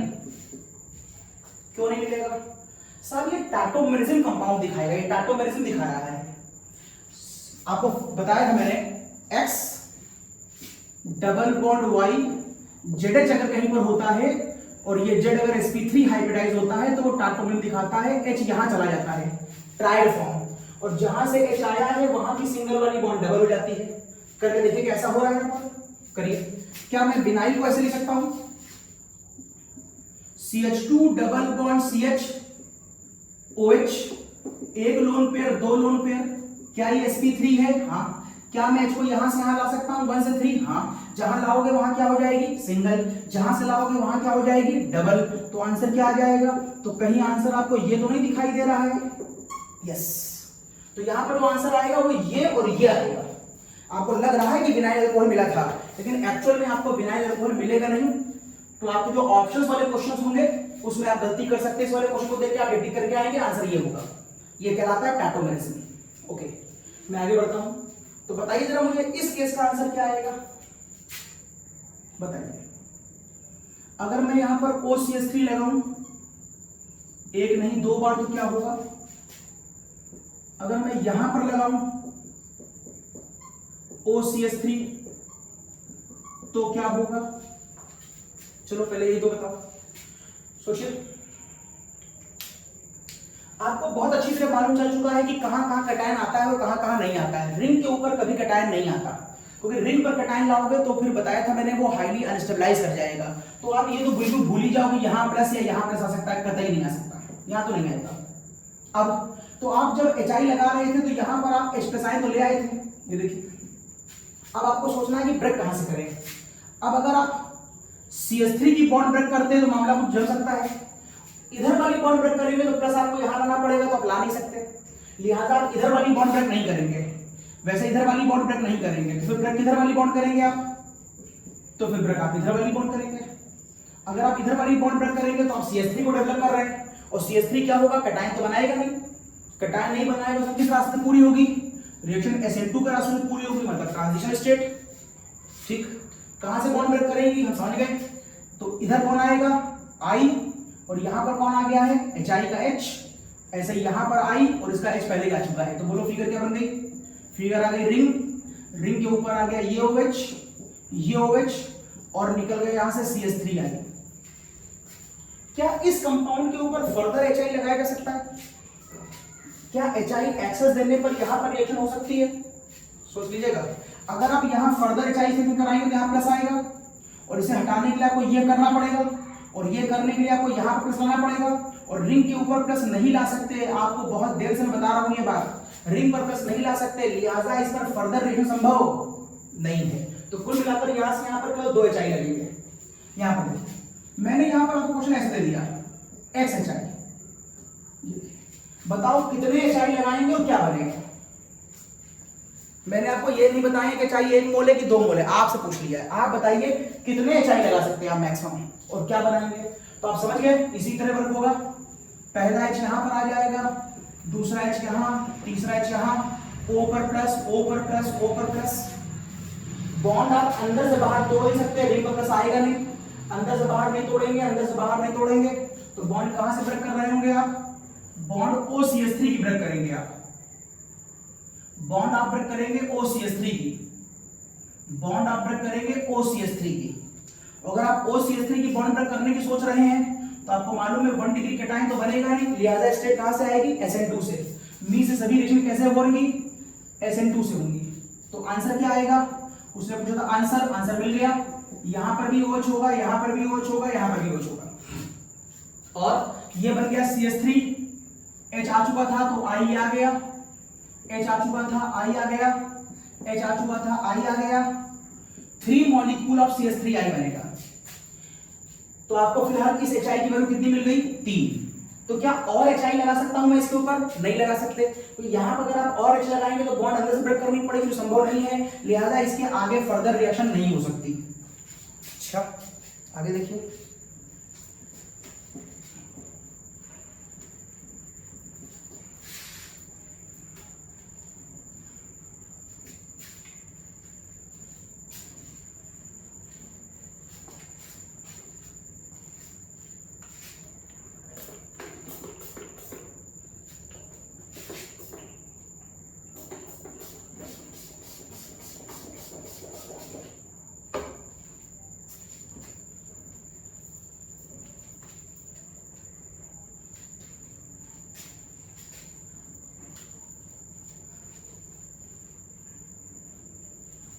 नेक्स्ट बताइए जरा, इस केस का आंसर क्या आएगा? अगर मैं इसके ऊपर HI लगाऊं तो क्या होगा? आप समझ गए होंगे ये क्या अटैक करेगा। अच्छा एक बात और, यहां पर एक CH3 और लगा हुआ है। अब ध्यान से देखिए, ये वाला कार्बन 1 डिग्री है, ये वाला कार्बन 2 डिग्री है। अगर एक तरफ कार्बन 1 डिग्री और एक तरफ 2 डिग्री हो तो कौन जीतेगा? हमेशा 1 डिग्री। अब यहां पर आपको नोट दे रहा हूं, अगर एक 1 डिग्री है और दूसरा भी 1 डिग्री है तो आंसर SN2 से आएगा। एक तरफ 1 डिग्री, एक तरफ 2 डिग्री, SN2 से आएगा। एक तरफ 1 डिग्री, एक तरफ 3 डिग्री, SN1 से आएगा। एक तरफ 2 डिग्री, एक तरफ 2 डिग्री, SN1 से आएगा। ये खास बात है, इसको आप ध्यान रखिएगा, ये आपको याद रहेगा, ये याद रहेगा, ये याद रहेगा, ये भूल जाएंगे आप। अगर 2 और 2 केस आएगा तो वो SN1 से पूरा होगा। खैर इसका आंसर बताइए। तो ये 2 है, ये 1 है, मैं समझ गया सर, आंसर तो SN1 से आएगा। बढ़ के आगे, सबसे पहले यहां पर क्या हुआ होगा? H आ गया होगा पॉजिटिव, मैक्सिमम स्टेबिलिटी का वायलेशन होगा। इधर से ब्रेक करोगे तो 1 डिग्री बनेगा, इधर से ब्रेक करोगे तो 2 डिग्री बनेगा। तो बेहतर क्या है? बनाए। अच्छा, इधर से ब्रेक करोगे तो 2 डिग्री बनेगा। तुम 2 डिग्री कार्बोनियम आयन बनाने की कोशिश करोगे तो फिर तो जो उसकी स्टेरिक हिंड्रेंस होगी ट्रांजिशन स्टेट की बहुत ज्यादा हो जाएगी। नहीं नहीं, हम इधर से ब्रेक नहीं कर सकते, हमें ये इधर से ही ब्रेक करनी पड़ेगी। और ब्रेक भी नहीं करेंगे इमीडिएट उसी समय क्या अटैक करा देंगे हम, इसका अटैक भी करा देंगे, मतलब रिएक्शन ट्रांजिशन स्टेट के थ्रू पूरी करेंगे। तो इस वाले पे क्या मिल गया हमको, आई, ये फिगर कुछ यूं आएगी, और यहां पर क्या आ गया है, OH। ये पहला स्टेप ऐसा होगा, इसका पहला स्टेप कुछ ऐसा होगा। हाँ, क्या इसके ऊपर एक बार HI और लगा दे, कुछ हो सकता है, हाँ हो सकता है। अब अटैक यहां पर भी हो सकता है। अच्छा, यहां पर एक CH3 भी होगा, ये वाला CH3। अब एक बार और करा देंगे तो ये पानी बाहर निकल जाएगा, तो यहाँ पर क्या आ जाएगा, शॉर्टिंग बता रहा हूं, यहाँ पर क्या आ जाएगा, आयोडीन आ जाएगा। तो आपके पास एक आई यहां मिलेगा और एक आई आपको यहां मिलेगा, तो ये आपका आंसर आएगा। ठीक, ये कैसे देखिए, अगर मैं बेंजीन ना बनाऊं, खाली इतना लिख दूं, ध्यान दीजिएगा, मैंने बेंजीन नहीं बनाया है, सिर्फ इतना लिख के छोड़ दिया है, इट इज साइक्लोहेक्सेन, साइक्लोहेक्सेन, और 1 और 2 पे लगा है डाइमेथाइल, डाइमेथॉक्सी, 1,2 डाइमेथॉक्सी साइक्लोहेक्सेन है ये।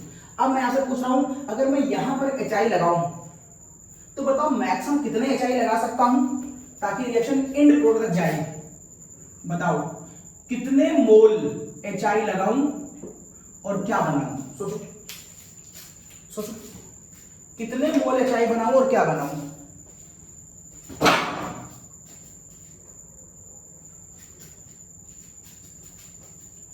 हाँ सोचिए,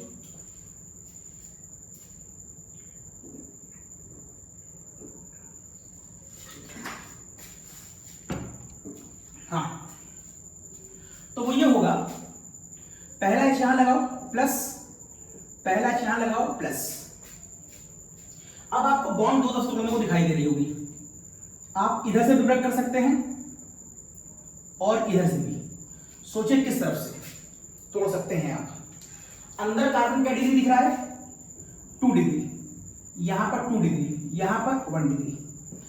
मैंने लिखा था अगर 1,1 हो तो SN2 और 1,2 हो तो भी SN2, तो यहां पर 1,2 है तो यहां पर रिएक्शन SN2 से होगी, और SN2 से अगर होगी तो स्टैटिक हिंड्रेंस बनेगी, और अगर स्टैटिक हिंड्रेंस बनेगी तो अटैक वहां पर होगा जहां कार्बन छोटा होगा, मतलब ये वाला। लिहाजा ये वाला आई यहां पर और ये वाला आई यहां पर अटैक करेगा। तो मेरी फिगर जो आ रही है, यहां बचा OH, यहां बचा OH, और 2 बार देखिए क्या निकल गया, CH3 आई। फिलहाल मुझे लग रहा है 2 मोल HI यूज हुए, लेकिन ध्यान देखिए ये वाले OH का दोबारा अटैक कर सकते हैं, चेक करें क्या यहां पर मैं और HI लगा सकता हूं।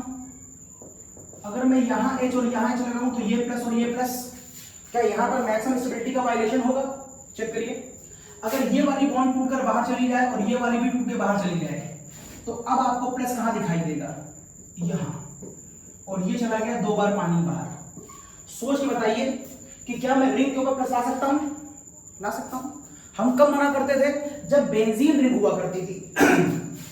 अगर इसके अंदर डबल बॉन्ड होगी, बेंजीन रिंग होगी, तो उस समय इसका कार्बन sp हाइब्रिडाइज हो जाएगा, उस पर प्लस लाने के लिए मना करते हैं। इस समय का जो कार्बन है वो sp2 हाइब्रिडाइज है, उस पर तो कार्बन पे प्लस आ सकता है, लिहाजा ये सही है। और इसके ऊपर क्या अटैक कर देगा, 2 बार आई, क्योंकि H यहां पर आ चुका है, तो बचे हुए 2 आई, एक यहां आ जाएगा, एक यहां आ जाएगा। तो अब तक कितने आई यूज कर लिए आपने, 4, 2 यहां और 2 यहां।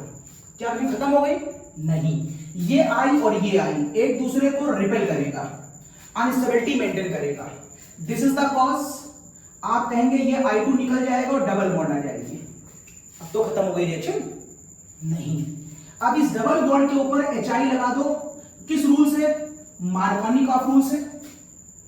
वैसे कोई रूल लगने की आवश्यकता नहीं है, पूरे में सिमेट्री है, लेकिन फिलहाल एडिशन करा दो, एक तरफ H एक तरफ I। क्या अब रिएक्शन खत्म हो गई, हाँ अब खत्म हो गई। तो कुल मिलाकर के इस रिएक्शन में 5 मोल HI लगता है और ये कंपाउंड बनता है। ये क्वेश्चन भी अपने में अच्छा था। नेक्स्ट,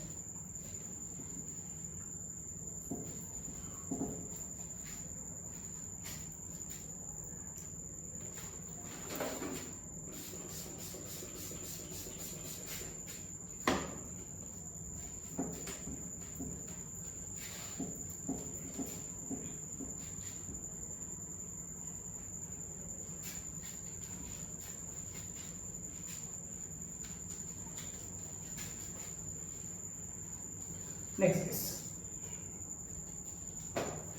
इस केस को देखिए। मैं आपको एनहाइड्रस का बता ही देता हूं। एक केस एनहाइड्रस के साथ,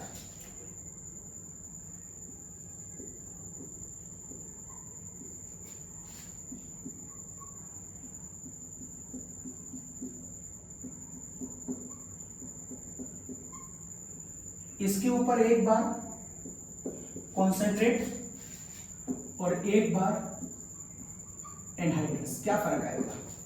साफ बहुत बड़ा फर्क है। और जो फर्क मैं आपको यहां पर एक बार बताऊंगा वो आप सारे केसेस में लगा सकते हैं, हर बार अलग नहीं बताया मैंने, एक बार बता रहा हूं, समझ लीजिए इसको। जब आप कॉन्सेंट्रेट एचआई लगाते हैं तो इसका मतलब होता है इसके पास पानी है, और जब आप एनहाइड्रस लगाते हैं तो इसका मतलब होता है इसके अंदर पानी नहीं है। पानी का काम एक्चुअल में कार्बोनियम आयन को स्टेबिलिटी देना होता है। अगर आप कहीं कार्बोनियम आयन बना रहे हैं तो उसको स्टेबलाइज करने के लिए कोई सपोर्टिंग हैंड होना चाहिए। अब आप देखिए, अगर आप इस वाले केस में ये सोचें कि जब मैं इधर से इधर आ रहा हूं तो वहां पर पानी अवेलेबल है, पानी अवेलेबल है तो अगर कार्बोनियम बन सकता है तो मुझे कोई दिक्कत नहीं है। एचआई का एच यहां पर आएगा, ये प्लस आएगा, इधर से देखो तो 3 डिग्री कार्बोनियम बनने को तैयार है, इधर से देखो तो 1 डिग्री। अब देखो क्या इसे स्टेबलाइज करने में कोई है? हाँ, पानी है, लिहाजा बॉन्ड में इस तरफ से ही ब्रेक कर दूंगा, कार्बोनियम बनाऊंगा और आंसर SN1 से दूंगा। तो आंसर आ जाएगा CH3OH, आई इस कार्बोनियम पे अटैक कर देगा और ये आपको आंसर मिलेगा। अगर एक्सेस ऑफ एचआई है तो आप एक बार अटैक यहां पर और करा सकते हैं, लेकिन यहां देखिए ये एनहाइड्रस है, इस केस में पानी नहीं है। अब यदि आप इधर से ब्रेक करा के कार्बोनियम बनाएंगे तो उसे स्टेबलाइज कौन कराएगा? उसे स्टेबलाइज कराने के लिए कोई नहीं है, लिहाजा एनहाइड्रस में आप कार्बोनियम नहीं बनाएंगे।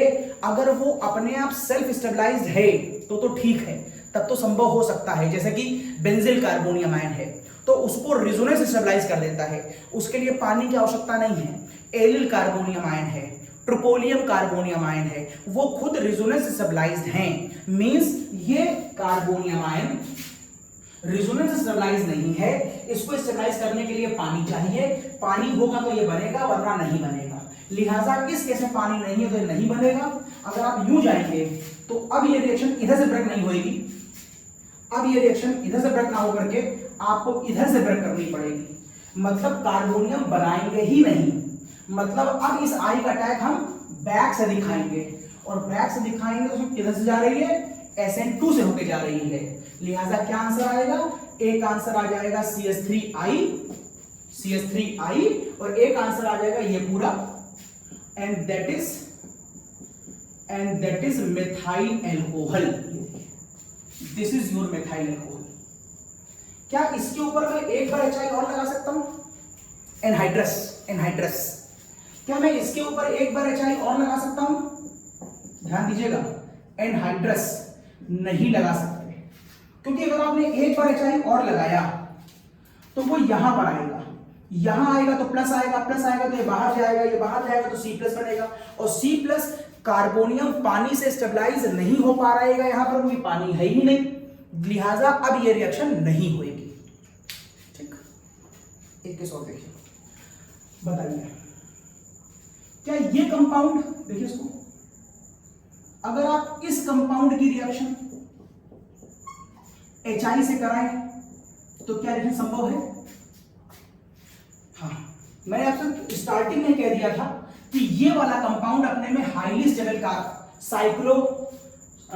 साइक्लोप्रोपिल कार्बोकेटाइन, शुरू में एकदम स्टार्टिंग बताया था मैंने आपको। तो अगर आप यहां पर HI का H ले आए तो अब आप देखिए कहां से ब्रेक कर सकते हैं। इधर से ब्रेक करोगे तो ये बनाएगा 1 डिग्री, मतलब कार्बोनियम नहीं बनाएगा तो ये पूरा करेगा SN2 से। लेकिन अगर तुम इधर से ब्रेक कर दो तो ये प्लस यहां पर लाएगा। अब ये 1 डिग्री है और ये बहुत ही हाईली स्टेबल कार्बोकेटाइन है, और जब बहुत हाईली स्टेबल कार्बोकेटाइन होता है तो ये हमेशा SN1 से पूरी होती है, लिहाजा अब आप इसको इधर से ही ब्रेक करेंगे, ये देखिए, और इधर चला जाएगा मेथाइल अल्कोहल। अब मैं एनहाइड्रस ले रहा हूं, सिंपल ले रहा हूं, एनहाइड्रस का क्या समझा दिया वो सब में फॉलो करिएगा। अब इसके ऊपर आप क्या लगा देंगे? आई, तो आई चला जाएगा यहां पर, अटैक करके आंसर दे देगा। क्या इसके ऊपर हम एक बार HI और लगा सकते हैं? हाँ लगा सकते हैं, एक्वस है ना, इसे लगा सकते हैं। अगर एनहाइड्रस होता तो नहीं लगा पाते। अगर आप एनहाइड्रस लेंगे तो आपको एनहाइड्रस लेने के लिए एनहाइड्रस आप एक काम कर सकते हैं, अगर आप यहां पर एनहाइड्रस लेंगे, एनहाइड्रस एचाइन, तो काम बन सकता है आपका। वो कैसे? क्योंकि यहां पर आपको कार्बोकैटायन बनाना ही नहीं है, यहां तो आप SN2 कराइए, और SN2 के लिए कार्बोनियम आयन बनता ही नहीं है। जब कार्बोनियम नहीं बनता है तो उसमें पानी की आवश्यकता क्या है स्टेबलाइज कराने के लिए? ये खेल है एनहाइड्रस का और HI का, जो बुक में बहुत मेंशन नहीं है, बहुत का बिल्कुल भी मेंशन नहीं है। तो कॉन्सेंट्रेट होगा तो पानी होगा, और अगर एनहाइड्रस है तो वहां पानी नहीं है। एक केस और देखिए, अगर मैं आपसे इस केस की बात करूं, देखिए बताइए क्या ये कंपाउंड HI से रिएक्शन कर सकता है? This compound only. थोड़ा सा अच्छा कर लें इसको, अब बेहतर है, अब कर सकता है। चेक करिए, सबसे पहले आप HI लगाएंगे, सबसे पहले आप HI लगाएंगे तो H यहां पर आएगा, ये प्लस। अब या तो आप बॉन्ड इधर से ब्रेक करेंगे, इधर से ब्रेक करेंगे, सोचिए किस तरह से बॉन्ड ब्रेक होगी, सोचिए। हमेशा बॉन्ड वहां से ब्रेक होगी, अगर कार्बोकैटायन बनाने के मूड में आप हैं तो हाईली स्टेबल कार्बोकैटायन मिले तो ब्रेक करिए, वरना SN2 से कर दीजिएगा। ये आपको 1 डिग्री है SN2 से, इधर चेक करो। अगर कार्बोकैटायन बढ़िया मिल जाए तो ठीक है, चेक करें। अगर मैं इधर ब्रेक कर लेगा तो प्लस यहां पर आएगा, और अगर ऐसा हुआ तो फिगर ये आएगी और CH3OH। अब मुझे तुम सोच के ये बताओ कि ये कार्बोकैटायन हाईली स्टेबल है कि नहीं है? ये बहुत हाईली स्टेबल है। मालूम क्यों? ध्यान देखो, ये कंपाउंड एरोमेटिक है। हक्कल रूल, आपने हक्कल रूल पढ़ा है फर्स्ट ईयर में, 4n+2 पाई इलेक्ट्रॉन। अगर n की वैल्यू को अपने मन से 0 1 2 3 4 मान लें तो जो नंबर आता है उसे हक्कल नंबर कहते हैं, मैजिक नंबर भी कहते हैं। n की वैल्यू 0 मान लो तो 4 0 हो जाएगा, क्या बचेगा 2। अगर किसी सिस्टम में 2 पाई इलेक्ट्रॉन हैं और वो रेजोनेंस स्टेबलाइज हैं, double bond single bond plus, तो ऐसे कंपाउंड को हम एरोमेटिक कहेंगे। और अगर ये कंपाउंड एरोमेटिक है तो ये 3 डिग्री कार्बोनियम आयन से भी ज्यादा हाईली स्टेबल है। This is the cause I- पे अटैक कर सकता है, and this is your answer. I में अटैक करता है, दिस इज आंसर। सही है? कोई दिक्कत लग रही है? लेकिन अगर आपने ऐसा कर दिया तो ये आंसर गलत हो जाएगा। अब क्या बात हो गई है? अब बात ये है कि ये कार्बोनियम आयन यहीं पर फिक्स थोड़ी नहीं है, ये कार्बोनियम रेजोनेंस में कभी यहां है, कभी यहां है, कभी यहां है। This is the cause. ऐसे केसों में आप इसका डायग्राम ऐसे बनाते हैं, बल्कि आप इसको ऐसे दिखाते हैं, पाई पर दिखाइए सीधे प्लस। इसका मतलब है प्लस कहीं पर घूम रहा है, तो अंडरस्टूड। इसके अंदर एक गोला बना दो, एक गोला बना दो। इस गोले का मतलब है पाई इलेक्ट्रॉन घूम रहा है, पाई इलेक्ट्रॉन घूम रहा है।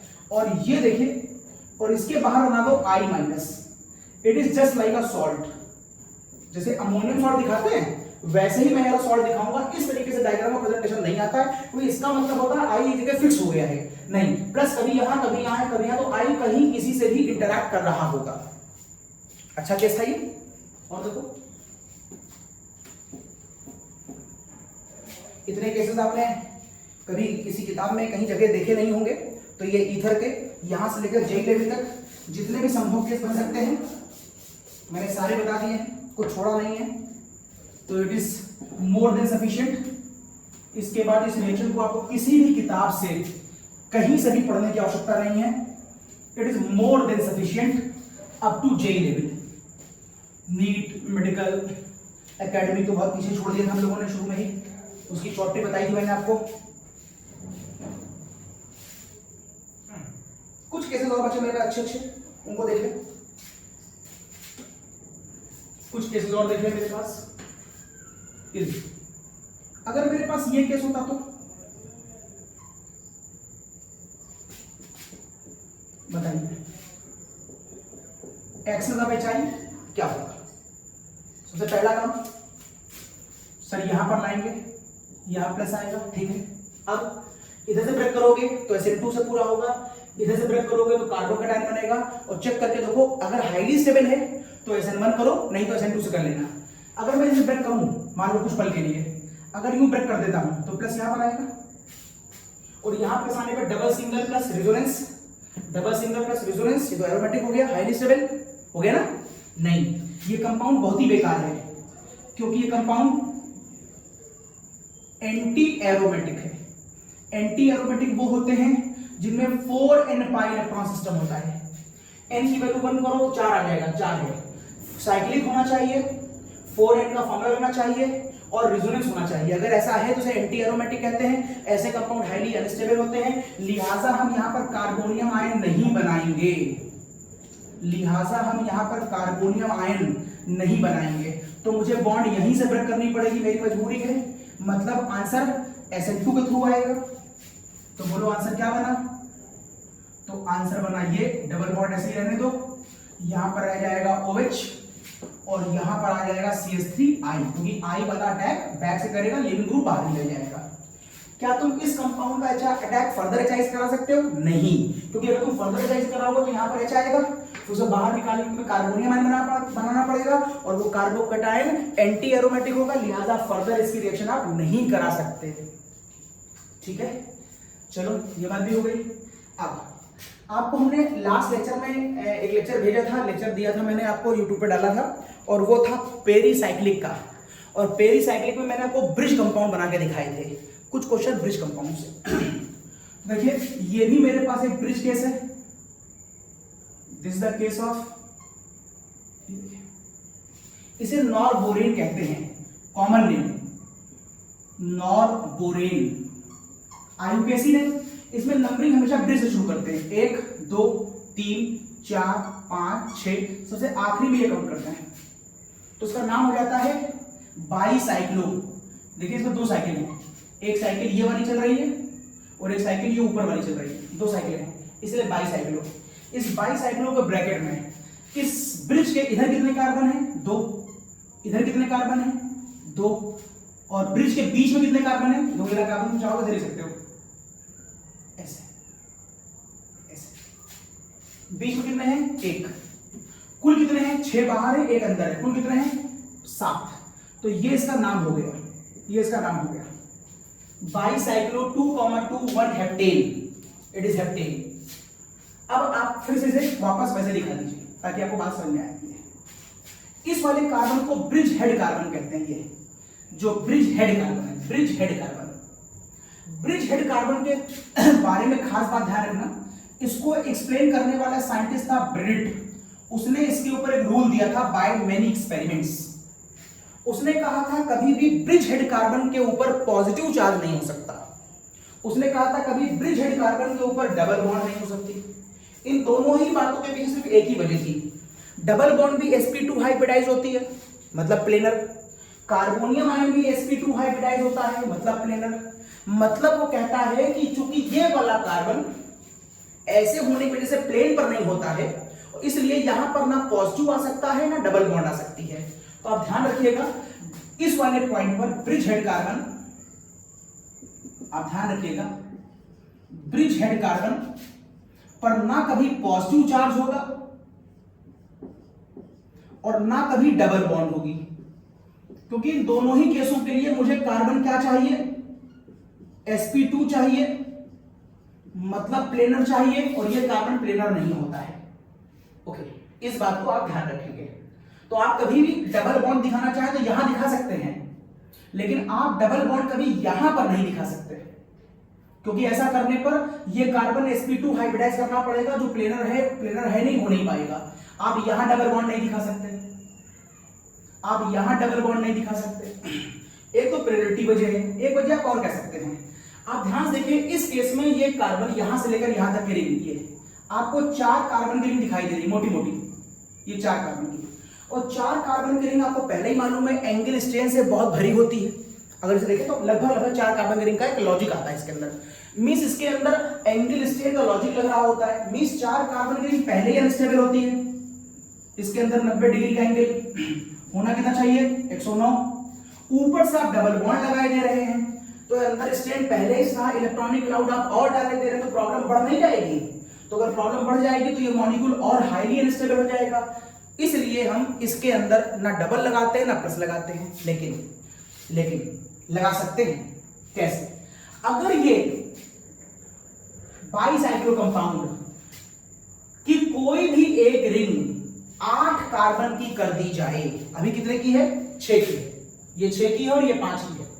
अगर कोई एक रिंग 8 कार्बन की कर दी जाए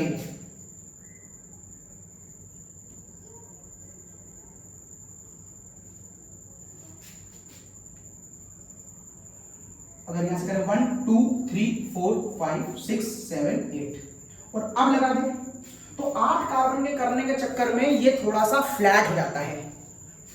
अब 8 कार्बन की रिंग आने के चक्कर में ये फ्लैट हो जाता है और ये जो 4 कार्बन का था वो 5 कार्बन का बन जाता है, जिससे एंगल 190 से बढ़कर 108, 5 कार्बन की रिंग में 108 होता है डिग्री। आपको पढ़ाया मैंने एंगल स्टेट में 108 डिग्री आ जाने के बाद अब आप यहाँ डबल बॉन्ड भी लगा सकते हैं और यहाँ पर पॉजिटिव चार्ज भी लगा सकते हैं। इन सारी बातों को ब्रिट नाम के साइंटिस्ट ने एक्सप्लेन किया था, इसीलिए इसको ब्रिट रूल कहा जाता है। तो ऐसा नहीं है कि आप यहाँ पर कुछ नहीं कर सकते हैं, बस आपको रिंग को बड़ा करना पड़ेगा, कम से कम 8 कार्बन का, उससे छोटे में यहाँ पर कुछ नहीं होता। ये ब्रिट ने अपने एक्सपेरिमेंट में बताया। अब मेरा क्वेश्चन सुनिए। अब मैं कह रहा हूं सपोज करिए यहीं पर ले लेता हूं। अब सपोज करिए मेरा यहां पर OCH3 लगा हुआ है ये, और मैं पूछ रहा हूं कि बताइए अगर इसमें HI लगा दिया जाए तो रिएक्शन होएगी कि नहीं होएगी? सोचिए, अब बताइए इसमें रिएक्शन होएगी कि नहीं होएगी? चलिए करके देख लेते हैं। अगर मैं इस पर HI लगाऊं इस पर, तो ऑब्वियस आप सोच रहे होंगे कि H यहां पर आएगा, बिल्कुल सही, ये प्लस, बिल्कुल सही। अब आप सोच रहे होंगे कि इसके बगल में कौन बैठा हुआ है? CH3। बॉन्ड ब्रेक करने के दो ऑप्शन है, या तो आप बॉन्ड ब्रिज से ब्रेक करिए या फिर यहां से करिए। अगर आप यहां से ब्रेक करेंगे तो ब्रिज के ऊपर प्लस आ जाएगा जो आ नहीं सकता, लिहाजा समझ गए कि रिंग पर प्लस नहीं आ सकता, ब्रिज हेड पर नहीं आ सकता, तो आप बॉन्ड यहां से ब्रेक नहीं करेंगे तो कहां से करेंगे? यहां से करेंगे। अगर आप यहां से करने की सोच रहे हैं तो सोल्यूशन कौन सी आ रही होगी? SN2 आ रही होगी। अगर SN2 आ रही होगी तो आंसर क्या आएगा? तो इसका आंसर आ जाएगा ये ब्रिज नॉर्बोरेन OH, इस पे छोड़ दो, इट इज OH, और CH3 और जो बचा हुआ I है वो निकाल दो, ये आपका आंसर आएगा।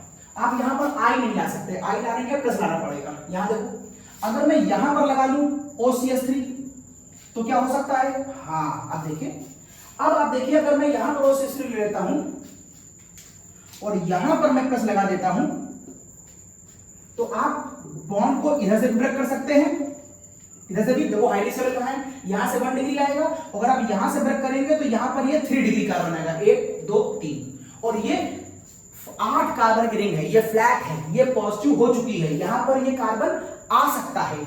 दिस इज द कॉज आप इस केस में यहां पर प्लस लाकर यहां पर I ला सकते हैं।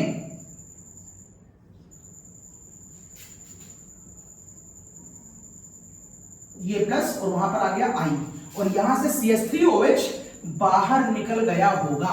ये ब्रिज हेड का लॉजिक है, अच्छा लॉजिक है, ध्यान रखिएगा।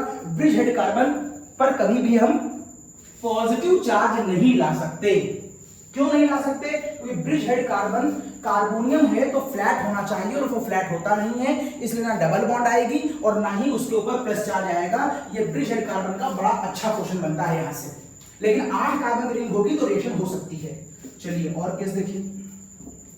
तो मैंने मोर देन सफिशिएंट केस करा दिए हैं आपको। इसके बाद आपको इस हेडिंग के ऊपर कहीं से भी क्वेश्चन लगाने की आवश्यकता नहीं है, फिर भी आपको कहीं मिल जाए जरूर लगाइए, लेकिन हमें उम्मीद कम है कि आपको और क्वेश्चन मिलेंगे। हमने सारे ले लिए हैं जो भी अब तक आज तक जितनी किताबों में क्वेश्चन थे उनको, और जो अपने मन से भी बना सकता था सारे ले लिए मैंने।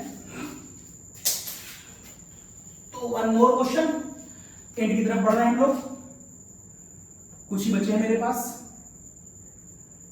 बताइए इस केस में क्या होगा? बताइए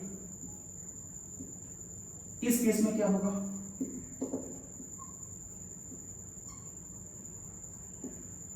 इस केस में क्या होगा?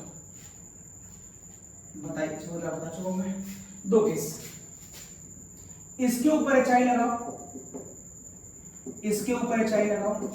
मेरे ख्याल से बहुत बड़ी आसान सी देखो, यहां पर जो H है वो कहां टैग करेगा? प्लस पर।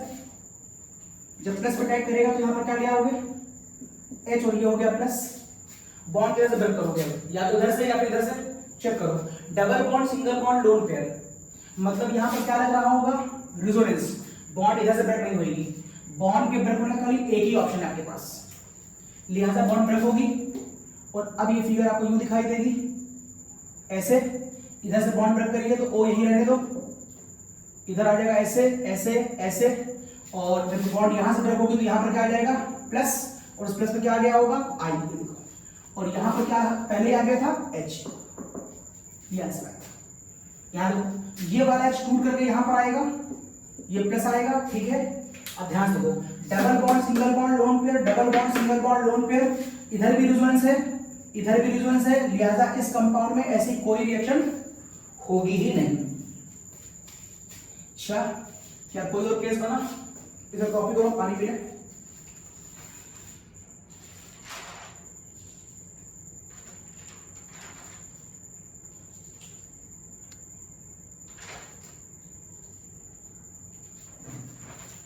यस, लगभग सारे हो गए। एक केस और देख लें। अगर मेरे पास ये फिगर दी गई होती, CH3H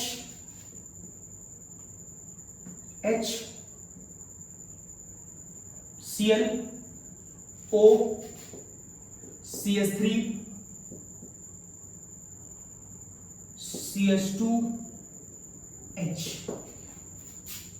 अगर मैंने आपको ये फिगर दी होती तो क्या करते आप? और यहां पर मैंने लगा दिया HI, बताओ, this is my last case, क्या होगा? This is my last case. बहुत से एग्जाम्पल दिए, बहुत अच्छे एग्जाम्पल दिए, रेजोनेंस भी जोड़ दिया, कार्बोनियम आयन का पानी भी बता दिया, ब्रिज भी बता दिया, एरोमेटिक बता दिया, सब बता दिया है। अच्छा लेक्चर था, बहुत ध्यान से पढ़िएगा, बहुत मेहनत से बनाया गया है और अप्रिशिएट जरूर करिएगा क्योंकि सारी बातें बता दी हैं, और सब्सक्राइब जरूर कर दीजिएगा। अब यहाँ पर क्या आएगा, ये देखिए H, ये प्लस, और कुछ अच्छे कमेंट डाल दीजिएगा कि अच्छा लगा आपको, कुछ नई बातें मिली, अगर मिली हो तो कोई अच्छे अच्छे कमेंट डाल दीजिएगा मेरे मोटिवेशन के लिए। तो यहाँ पर देखिए H, ये फिगर यहाँ पर आ गई। अब बताओ, इधर देखो क्या डिग्री कार्बन है, 1 डिग्री है, ये क्या डिग्री है, 2 डिग्री है। जब 1 डिग्री और 2 डिग्री दोनों होते हैं तो मैंने बताया था आपको 1 2 दोनों होंगे तो आंसर किससे आएगा, SN2 से आएगा। तो ये आंसर SN2 से आएगा। SN2 से आएगा तो I कहाँ टाइप करेगा, जहां स्टेरिक इंटरेस्ट कम होगी। तो कहाँ स्टेरिक इंटरेस्ट कम है, इधर 2 कार्बन की है, इधर 1 कार्बन की है, लिहाजा I का टैग हम बैक से कराएंगे। बैक से कराएंगे तो यहाँ पर क्या होगा, इन्वर्जन। तो इस क्वेश्चन को मैंने जानबूझकर इन्वर्जन समझाने के लिए दिया है। और ध्यान दीजिए, क्वेश्चन भी आपको फिशर प्रोजेक्शन की फॉर्म में दिया गया था, कुछ ऐसे, ये दिया भी आपको फिशर प्रोजेक्शन की फॉर्म में दिया गया था। वो चाहता था कि आप इसका इन्वर्जन करके दिखाएं। तो फिलहाल तो आप पहले इसको बाहर निकालिए, लिविंग ग्रुप है, ये बाहर गया, तो लिविंग ग्रुप चला गया बाहर, इट इज CH3H CH2CH3, तो इधर क्या बच गया, ये वाला पार्ट। लेकिन ध्यान दीजिएगा, इन्वर्जन है, जब ये अटैक जैसे करेगा ये होता लॉक, जब लॉक हटेगा और ये अटैक करेगा तो ये पलट कर उधर चला जाता था, जबकि ऊपर हेड और नीचे की टेल में कोई फर्क नहीं आएगा। तो I आ जाएगा इस तरफ और ये CH3 पलट के चला जाएगा उस तरफ। ये भी अच्छा केस देखिए, तो बढ़िया बढ़िया केस बता दिया मैंने आपको। आप ये बात ध्यान रखिएगा, एनहाइड्रस किसी किताब में लिखा नहीं है, शायद एनसीईआरटी में कहीं कोने में लिखा हुआ, भाई किसी किताब में नहीं लिखा है। एनहाइड्रस होगा तो वो रिएक्शन बिना पानी की होती है, अगर वहां पानी नहीं होगा तो वहां कार्बोनियम आयन को स्टेबलाइज करना मेरे लिए मुश्किल हो जाएगा। ये केस देखिए, अगर मैं आपसे कहूं ये केस देखिए, यहां पर मैंने आपसे कहा CH2O और ये देखिए CH3। अगर मैं यहां पर एनहाइड्रस HI लगा दूं, एनहाइड्रस पानी नहीं है, अब बताइए क्या होगा। एनहाइड्रस है, ये आज के लेक्चर का दूसरा आखिरी एग्जाम्पल है और एनहाइड्रस का दूसरा एग्जाम्पल है। अब आप ये कहिए, चलिए मैं यहां पर CH3 कर देता हूं। अब देखिए, अगर आप इधर से कार्बोनियम बनाने की सोच रहे हैं तो इस कार्बोनियम आयन को स्टेबलाइज करने वाला केवल पानी होता है, और चूंकि आपने पानी दिया नहीं है तो आप इधर से स्टेबलाइज कर नहीं सकते, लिहाजा ये कार्बोनियम नहीं बनेगा। लेकिन अगर ये कार्बोनियम बनाया आपने तो इस कार्बोनियम आयन को स्टेबलाइज पानी अगर नहीं भी कर रहा है तो कोई बात नहीं, इसको कौन स्टेबलाइज कर रहा है, रेजोनेंस। इसलिए इस कार्बोनियम आयन को बनने से कोई रोक नहीं सकता, ये तो बनेगा ही बनेगा। और ये बेंजीन कार्बोनियम आयन है। बताओ, इसको देखकर सोच के बताओ, ये रिएक्शन अब आगे SN1 से पूरी होगी कि SN2 से। तो हमने बताया था बेंजीन वाले केस में और एलिल वाले केस में ये वाली रिएक्शन SN1 से भी होती है और SN2 से भी। मेरा लेक्चर देखिएगा, मैंने बताया आपको जगह बेंजीन और एलिल, ये दोनों लोग SN1 और SN2 दोनों दिखाते हैं। बेंजीन और एलिल SN1 SN2 दोनों दिखाते हैं, जबकि एरिल और विनाइल ना SN1 दिखाता है ना SN2 दिखाता है। मेरा लेक्चर पूरा होता है, हम लोग फिर मिलेंगे अगले लेक्चर में। तब तक के लिए बाय बाय, तकलिया, शब्बा खैर, बाय।